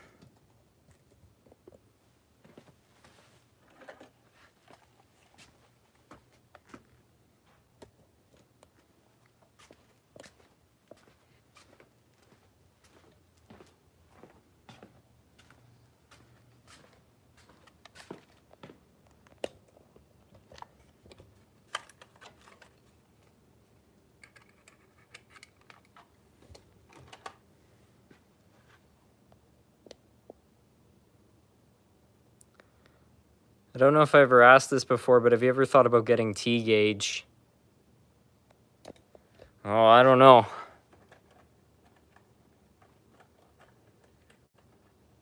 I mean, T-scale is the one that's below Z-scale, right?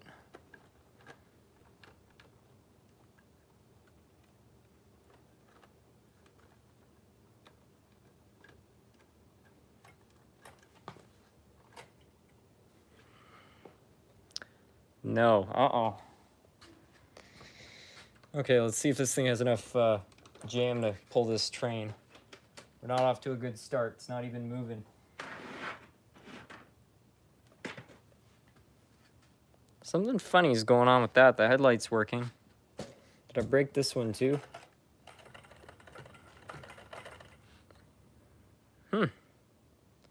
Z is smaller than N.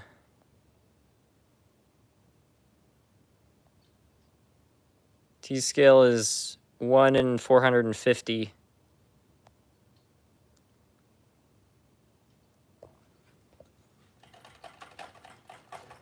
Yeah, unfortunately, I don't think that that's going to start. I don't know why. It's clearly getting power, but the motor's not picking it up.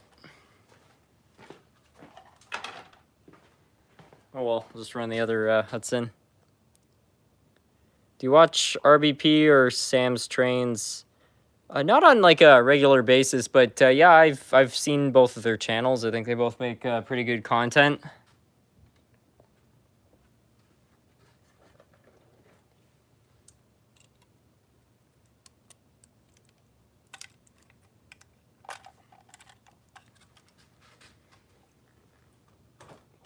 See if this goes a little bit better the second time.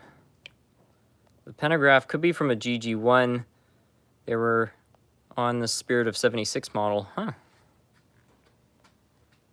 Gremlins seem to be busy on Harrison's layout tonight. Yeah, I mean, most live streams, some stuff goes wrong, but this one seems like most of the equipment is having issues.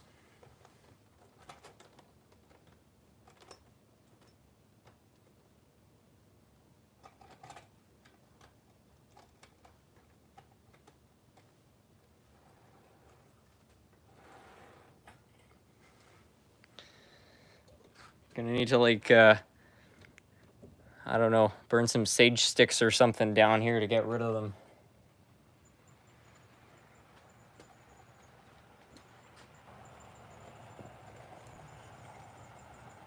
Do you watch Dirty Dan's trains? Yeah, I've watched Dirty Dan's trains. Dan was a really early subscriber of the channel, and yeah, he makes pretty good videos too. I like his repairs. Do you own any British locomotives? Yeah, I've got about 10 or so. Do you have interest in old ocean liners? Not near to as much as model trains, but yeah, I'm a huge fan of the RMS Olympic. What an incredible story.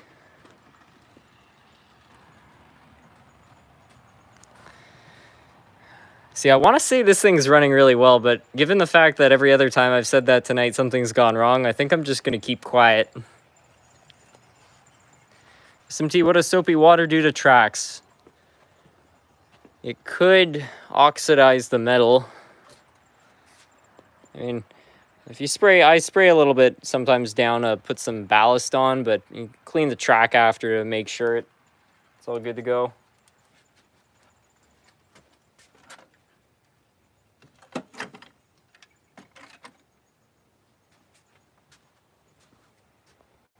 Just call her old reliable. Yeah, that's the one. Olympic is my favorite of the Olympic class too. Well, I just find it really funny, you know. I understand why people are interested in, you know, the Titanic. Like, it's a highly unlikely tragedy, and like it was very grandiose. You know, there's a lot about it that makes it interesting. But what I find fascinating is that the Olympic was kind of like the opposite of that. Like, where Titanic defied the odds in terms of failure, Olympic defied the odds in terms of success. Like, there were so many times where that ship should have ended up at the bottom of the ocean, and it never did. Never did. And it also helped Canada and the United States win the First World War. So, I don't know. There's a lot going for it.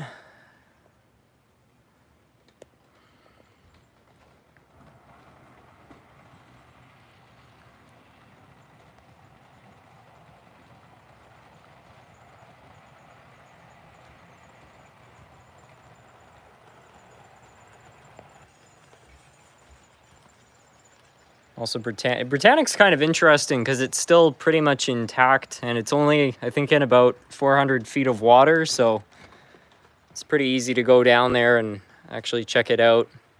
I think if somebody ever wanted to see the Titanic, that would probably be the smart, well, not the Titanic, but a Olympic class ship. It would probably be a lot smarter to go see Olympic, especially after what happened back in April or whenever it was. What's your opinion on starter train sets? I like them. Obviously depends on the set, but it's a good idea.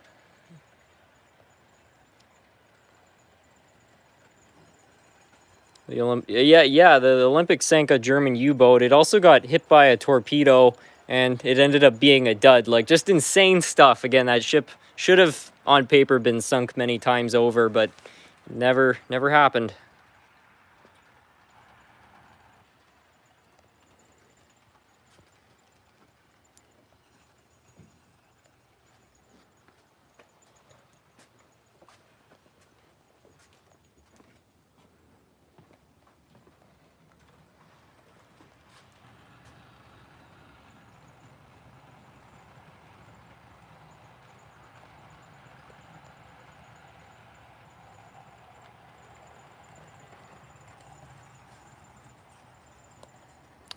Good evening, Harrison. I just wanted to ask, what's the status of the Yellowstone? Did you ever get decals of it? I got a sheet I'm making for mine. I could send some over. Yeah, that'd be great. The Yellowstone runs. I can run it right now, actually. I think it will probably work on the inside loop. Try it out. Ocean liners did great. If what on Titanic and Britannic's career would have been like if they had not sunk. Yeah, well, it's going to be interesting to see, too. I'm kind of doubtful this is going to happen, but there's an Australian developer who's looking to build Titanic II. He's been saying this for about 10 years, so that's why I'm a little bit skeptical it's actually ever going to get done. But he claims that he's grown his wealth to a certain point that he's going to build a ship. To me, it seems like a bad idea. I feel like, given the fact everything related to the Titanic has been a disaster, I think making a second one is just kind of a bad omen. I feel like building a second Olympic would be a nice idea, but yeah, whether or not that project's even going to follow through, I really don't know.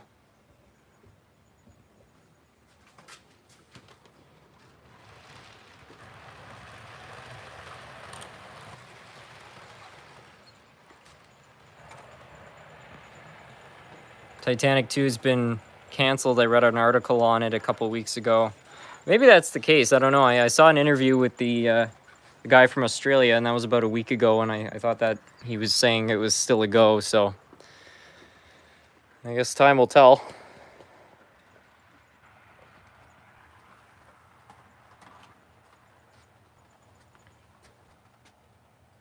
They better seal the top of the bulkheads.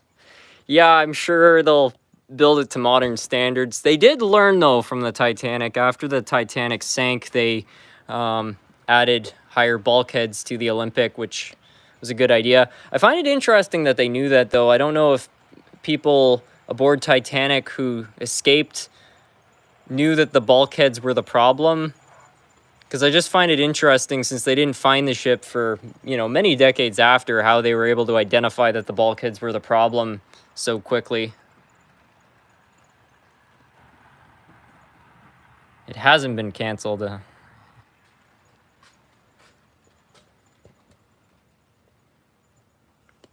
It's Riverossi grease red lithium paste. I don't know. I don't know if it would say... I don't know if... Well, it's all in Italian, so I don't know what this is saying. To me, this kind of just looks like marine grease, but could be completely wrong.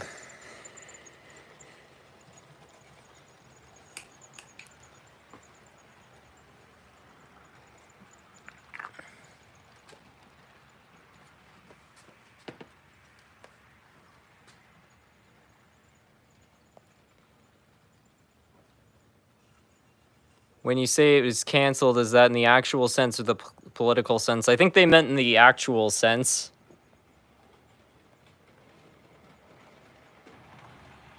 That article must have been from one of the weird sites. Eyewitness accounts of how the ship was in the water would be a clue. Yeah, I guess.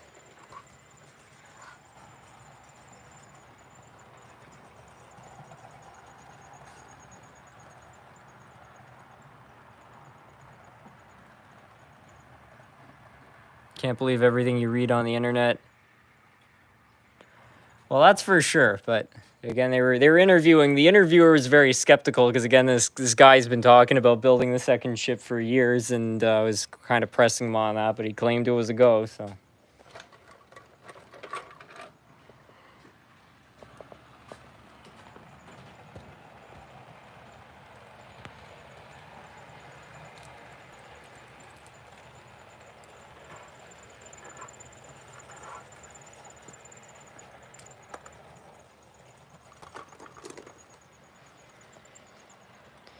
Could there be an issue with lining up engines like 4 or 8 in a row? So long as they're speed matched, it's not really a problem. In the case of my runaway train consist, I have a lot of derailing issues with that because it's the second locomotive, which is, it's pulling the last engine, but it's pushing the first two forward. And you always want to have the power coming from the front, so everything's being pulled along, not pushed along. The only reason I didn't build it that way with that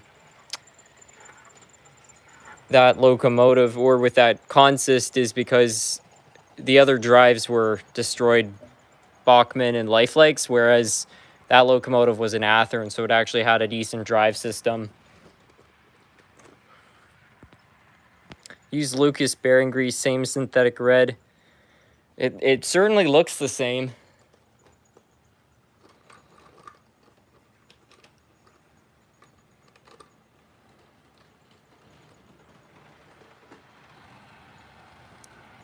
Is that a Canadian? Yeah, it's a Canadian Pacific Hudson. Do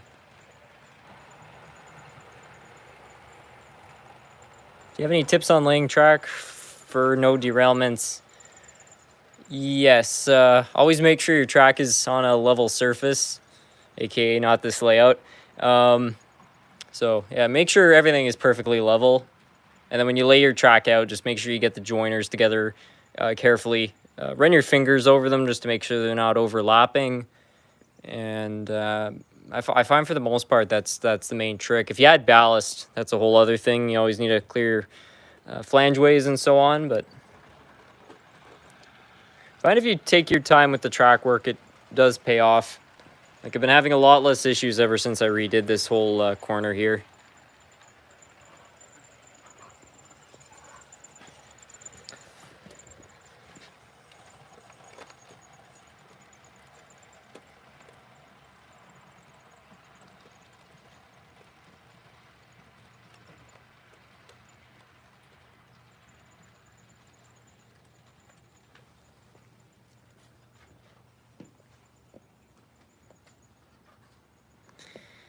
SMT have a custom GP6M and an acrylic chassis.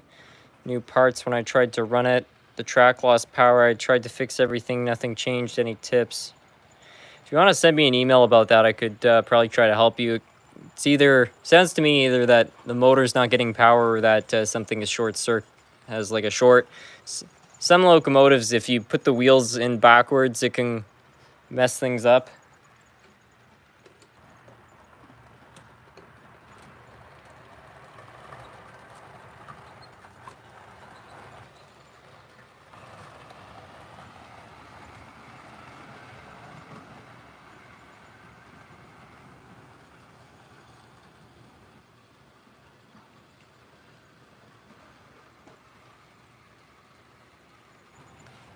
Seems like the Yellowstone's having some electrical issues.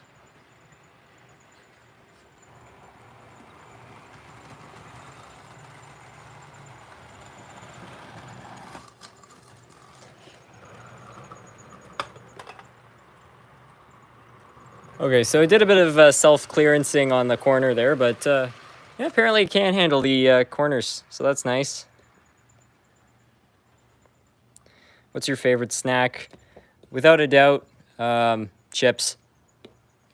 Get like some kettle cooked chips, like some, I don't know, maybe some Miss Vicky's plain or barbecue. It's gonna be a good day. Yellowstone 1, Hudson 0. It didn't derail it. It's lucky that the last two cars on this train were, well, it was a flatbed and a gondola, because it just so happens to be lower than the boiler.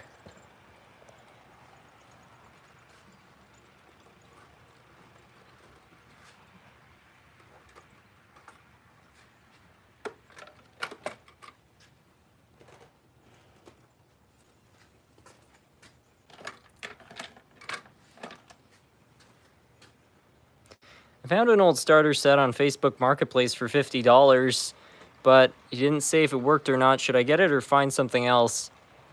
Okay, I've seen this comment on a couple of my videos, but in case my responses didn't show up, basically, what I would do is ask the person who's selling it if they're willing to test it out, or if you can come over and test it out.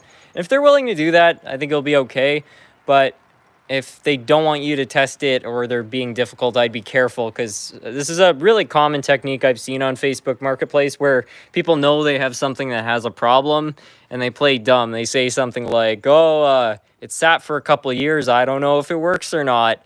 And then, you know, they're no longer liable. You know, they're kind of implying that it probably works, but they're not going to get in trouble because they sold it as is if it's broken. So ask if they can test it, because if they refuse, it's probably something wrong.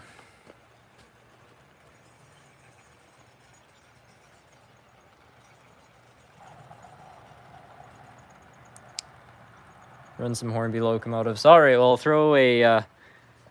I'll throw a British steam engine on, I'll throw the big boy on, and then I think I'll call it a night, because it is getting a little bit later and I don't want to keep everybody upstairs awake.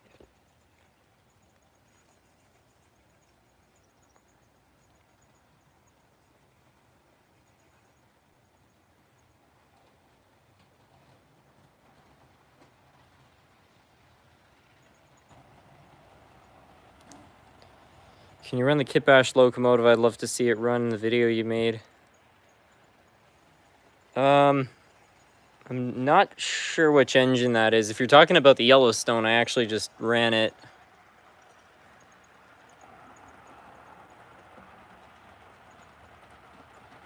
Are old Bachman starter sets from the 70s reliable?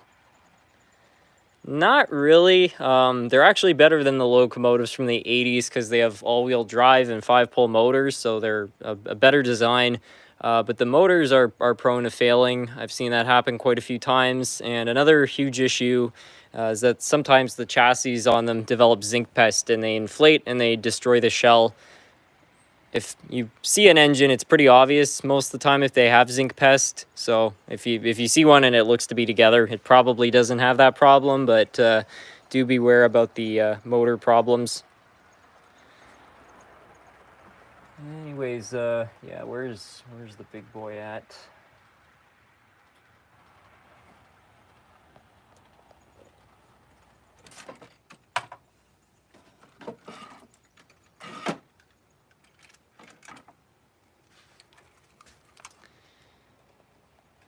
Good night, Harrison. Going to a train show tomorrow. Make sure to get some videos with you. Oh, awesome. Have fun with that.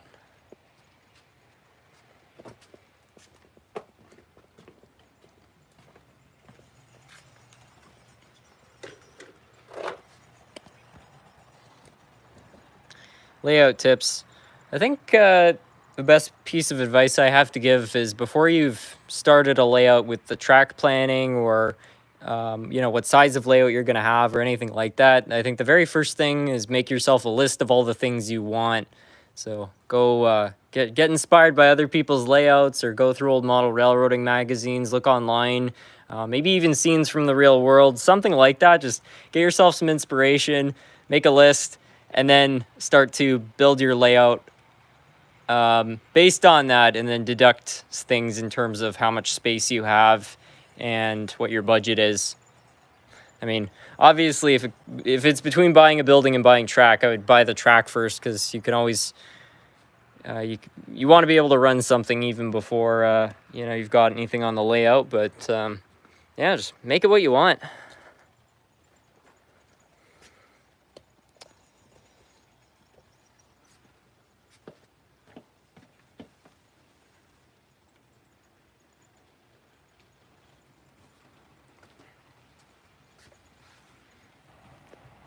That Kitbash locomotive.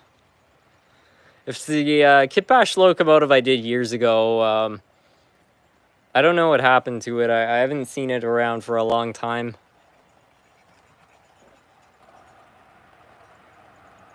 I don't buy new Bachman stuff off Amazon, because I think it's worse than the old Bachman stuff. I wouldn't quite, well, in terms of price, it definitely is, but in terms of quality, I would argue Bachman has gotten better. Like, if you compare an 80s Bachman locomotive to a modern one, the modern one has all-wheel drive, and it's got a better motor, it's got a metal chassis, it's got all-wheel contacts. So from those standpoints, it is a better engine. It's just the prices have also gone up a lot with that.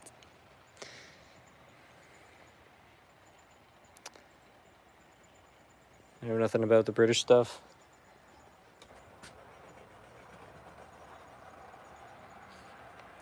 I need to locate the big boy's tender. I don't know. I had this problem in the previous live stream. I thought I had found the tender, but I guess I didn't. I'll just run it on its own.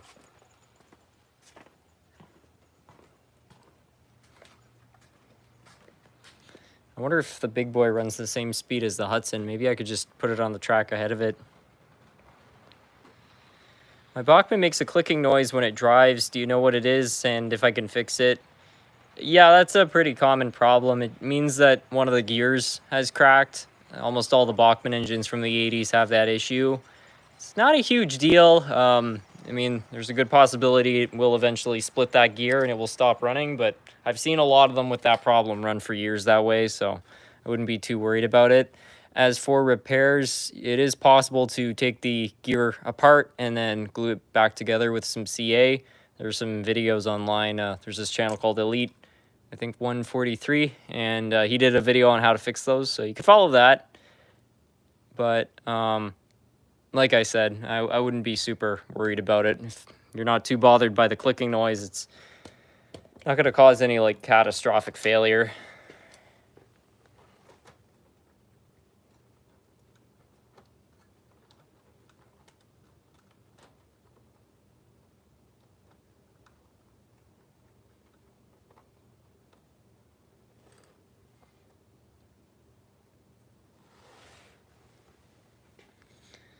I think the big boy is probably going to be faster than... Oh, it's definitely faster than the other train. Let's hold it back here for a moment.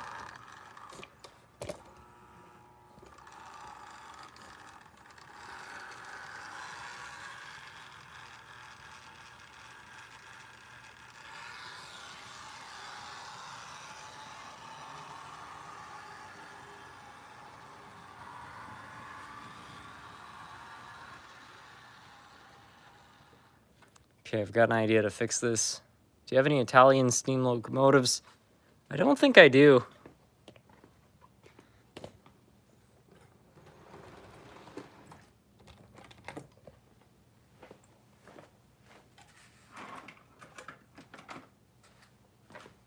Let's clear these off the main line. Where do I send an email to? There's an email in my About section on the channel. Otherwise, you can just send an email to scrumptiousmodeltrains@gmail.com and I'll get back to you as soon as possible.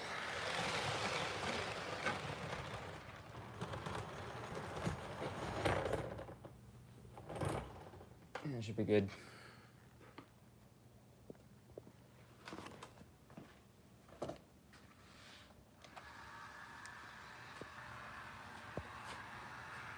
Just bought a lifelike locomotive for $15. That seems like a pretty good deal.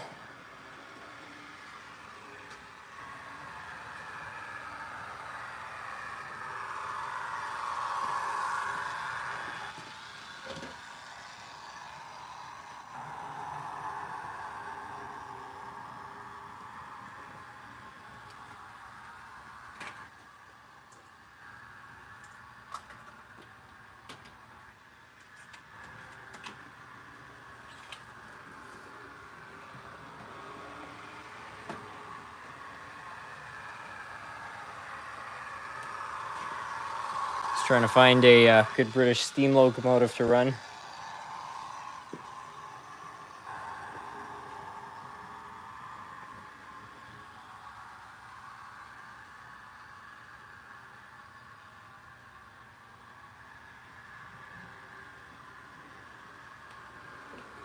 They must have moved the British steam engines into the new storage section.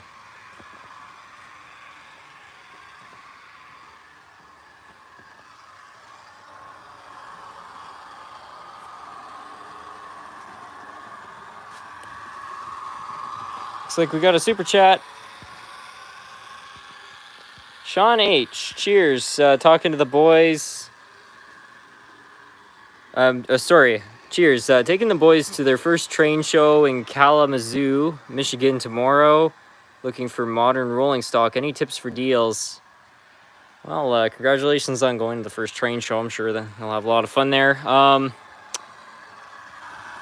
I don't know. There isn't really any specific way to get good deals at a train show. Sometimes if you find something and it's only off your price, like your budget by a little while, and you're buying multiples, like let's say you're buying an entire train, you can, you know, negotiate a bit on the prices. And find most train show dealers, if you're willing to take a bunch of stuff off their hands, they're usually willing to play ball in terms of selling stuff a bit cheaper.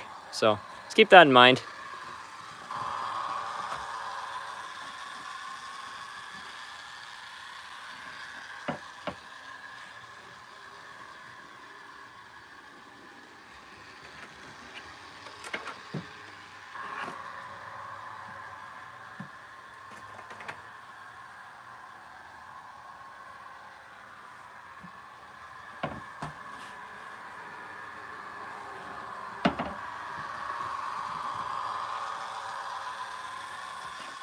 Well, I'm mighty confused. I don't know where I put the mallard.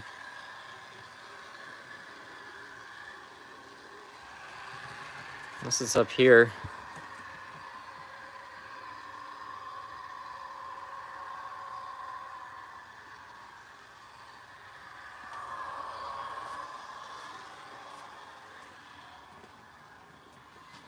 I don't know, maybe throw like an inner city 125 on or something.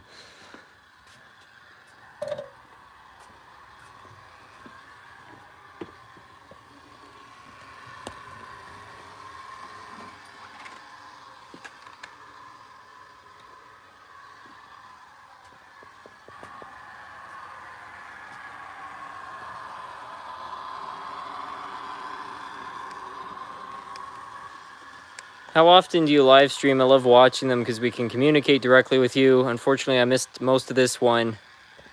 I try to do a live stream once a week, usually during one of the weekdays. I don't have a specific schedule because my life's a little too random to kind of keep pace with one, but I do try to host one every week. So yeah, some weekday after 5 o'clock. Usually after 8 o'clock, yeah, I do a live stream.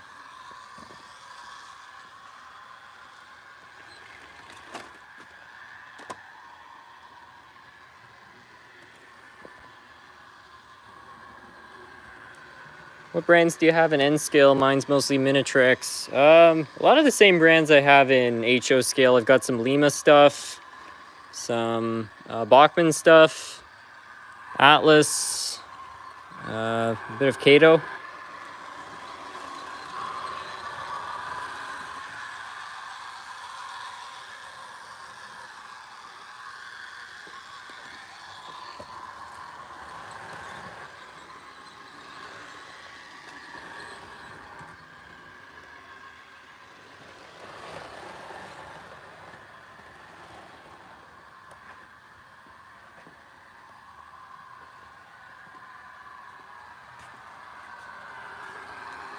I'm building a layout in my room, and I was wondering if I should add a roundhouse. I mean, if you have the space for it, yeah, I don't see why not. I feel like that'd be a terrific addition. I wanted to add a roundhouse to this layout, but gotta kind of balance how much space I use, and I wanted to have the Hershey factory more. Because I got a roundhouse building about a year ago. It was kind of nice, but yeah, I ended up giving it away at the train show just because I was like, I don't know, I've had it for a year. I still haven't found a spot on the layout to put it. I probably never will, so away it went. Oh.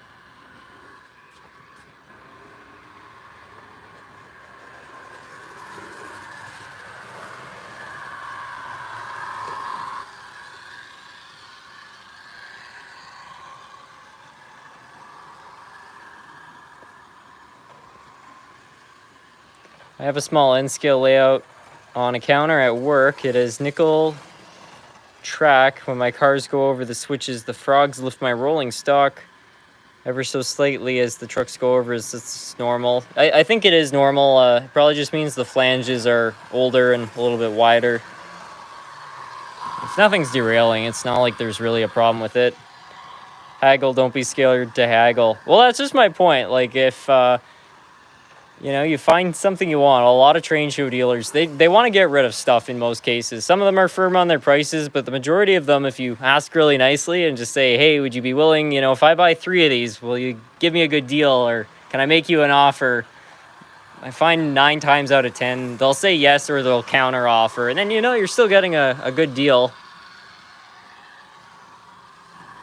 In Sean H's case, too, since they have children, that can probably help. I remember years ago, there was it was a Lifelike 040, and I desperately wanted it. I only had $20. The guy wanted $25, and he was being pretty firm on it. My dad went up to him at the time, and he was like, oh, it's my son. You know, he's been working, trying to mow the lawn and stuff to make this money. Like, you know, you let it go for 20, and the guy's like, okay, yeah.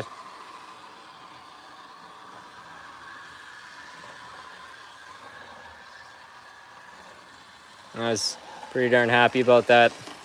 Back in, like, I don't know, 2010, back when Ottawa still had train shows.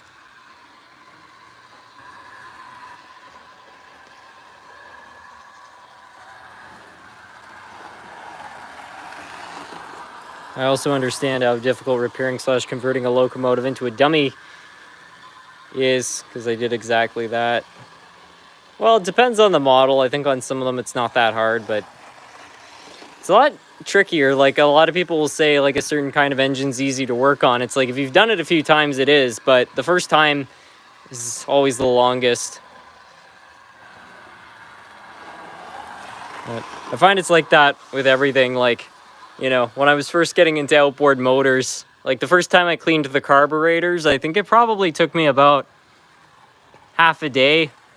And last summer I got a motor and I was having problems with the floats, and I could probably drop the carbs in like 15 minutes now.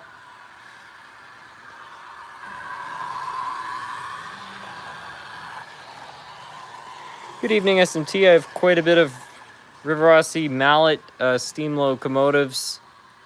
Do you have any motor upgrades and recommendations?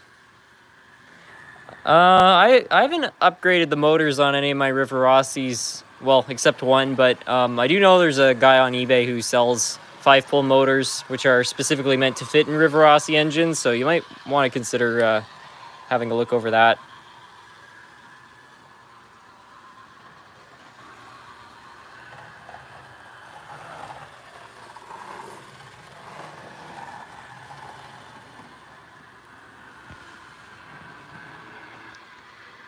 I know almost a year, but at least in January you should check out the train show in Springfield, Massachusetts.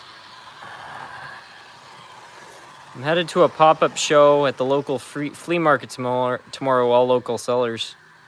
Seems like a lot of train shows are happening tomorrow. The Kalamazoo Train Show, I've been there. Great place for bargain hunting, especially for used items. Can be found dirt cheap. I had to troubleshoot with the locomotive a lot because it wasn't moving, and when I pushed it, then it had issues. Also question, what are 3-pole and 5-pole motors? Okay, yeah. Let me find a couple of them so I can show you. It's pretty straightforward.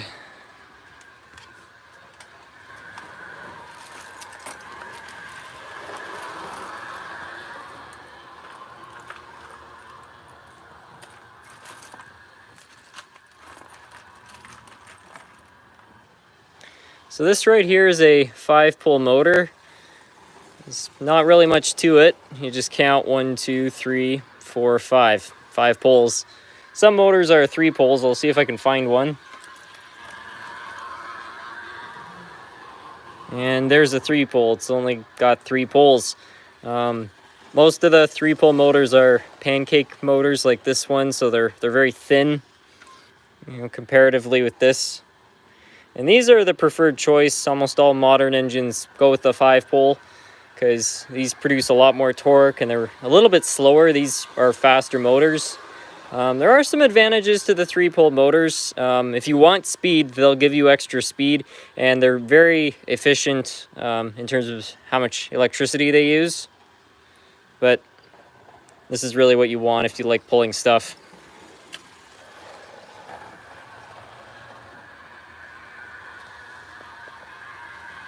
Thanks for clarifying. I do recognize that 5-pole. Yeah, exactly. That's the exact armature. And then this is a skew wound motor, so the poles kind of overlap. So on a lot of armatures, the poles are straight. But what they did here is they're kind of at a bit of an angle. That way, as this rotates, it's kind of like it's handing, you know, the next magnetic pulse over to the other one.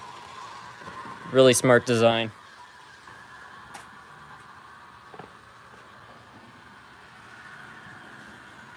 Is it possible to convert Tyco locomotives to a 5-pole?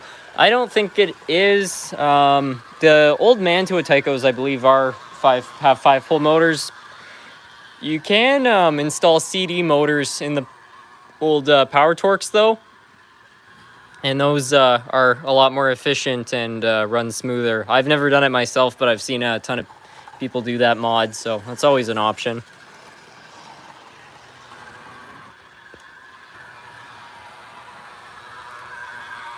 What's your P.O. box again? I don't know if I can do it off memory. It's 15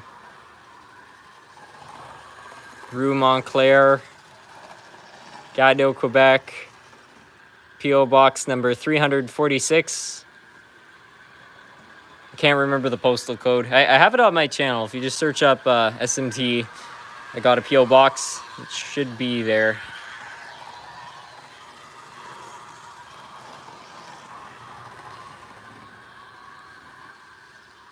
Working on anything new for the layout.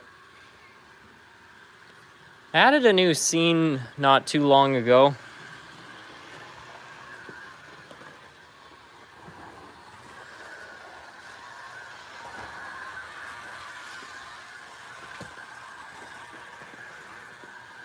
I got this building right here in a recent train show video, and I like this building. I don't know why. I just really wanted to add it to the layout, and I think it looks really good here. So I'm kind of creating a scene. Some guy who owns like an old barn, and he's storing old broken cars and boats and things like that. Just something a bit different. These boats are great too.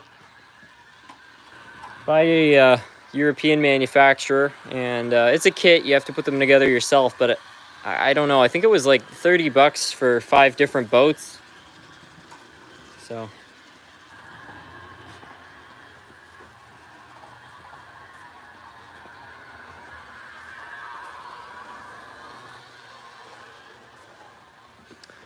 I was working on a locomotive the other day, and I discovered that the contact for the light scratched the flywheel. Do you think it's okay?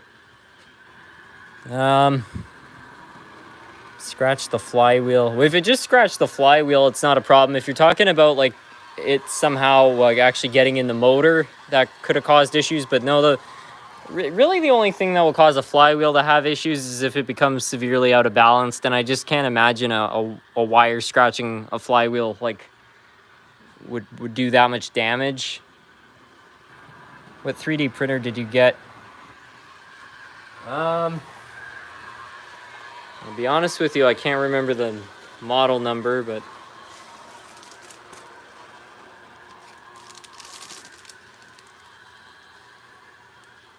the K1 Max.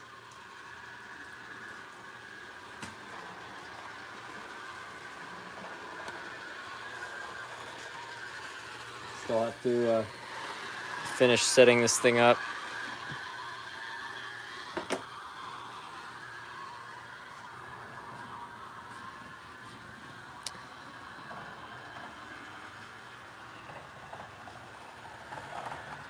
When you get your own home, will you take your layout with you? Probably not. I think that this layout is sort of permanent. It wouldn't be impossible to move it, but it'd be very difficult to. Frankly, whatever, my first home ends up being, I doubt it will be large enough to store such a layout. I think my first house is probably going to end up being like an Atco shack or a trailer or something, but we'll see. In all likelihood, I think if I get a trailer, I'll build a satellite layout.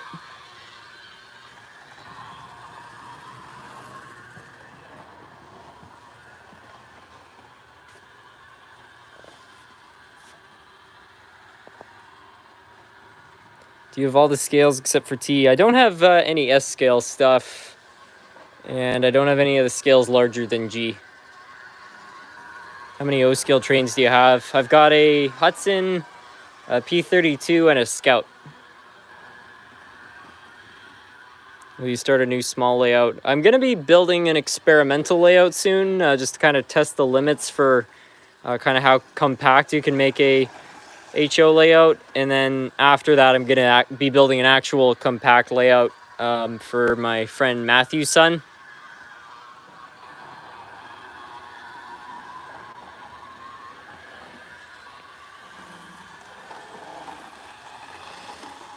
Do you plan on using YouTube as a full payment source, or will you work?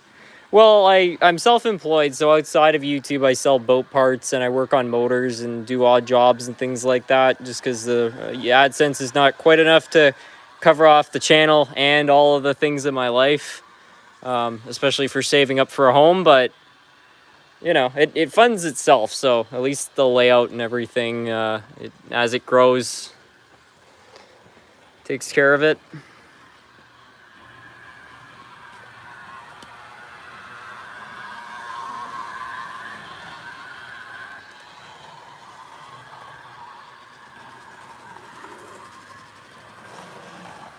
Have you seen the Blue Comet HO set before? I think it's a blue... yeah, I've seen pictures of the Blue Comet.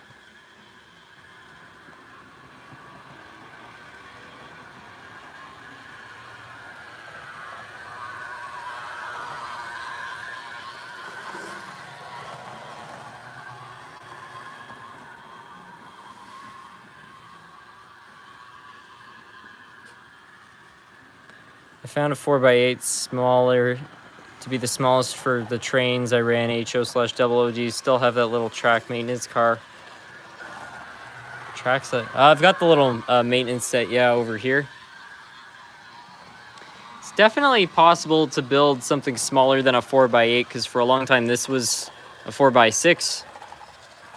But what I'm gonna try to build is a 3.5 by 5 foot layout. But the experimental layout is gonna be even smaller than that. And I'm gonna kind of test like what's the steepest with the highest radius a regular locomotive can handle. I did a 4x3. I'll send you a private message with photos of it. The compact layout. Yeah, that's excellent. I'm hoping to build something similar, but I really want to push the limits of how much you can get out of a small layout, because I know a lot of people out there and they say, you know, I want to get into model railroading, but I don't have the space for it. I don't have the space for it. And you know, obviously, if you have room to build a bigger layout, there's more you can do. But I think if you get really creative, you can definitely pull off some incredible things with not a lot of space. In fact, it's more impressive because you're working with less and creating more.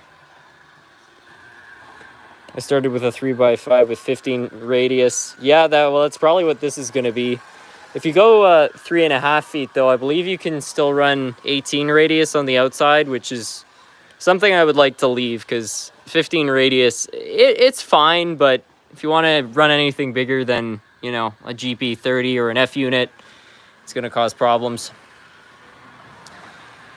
Anyways, I think I'll finish off the live stream now. Thank you so much to everyone for joining in this evening. I had a lot of fun running trains and chatting with all of you, and I hope you did as well. I'll answer a couple more questions. Does the solar eclipse pass by? It's going to partially pass through, but not fully. I'd have to drive about an hour, so we'll see about that. But yeah, anyways, I think I'll finish off the live stream. Thanks for stopping in, everyone.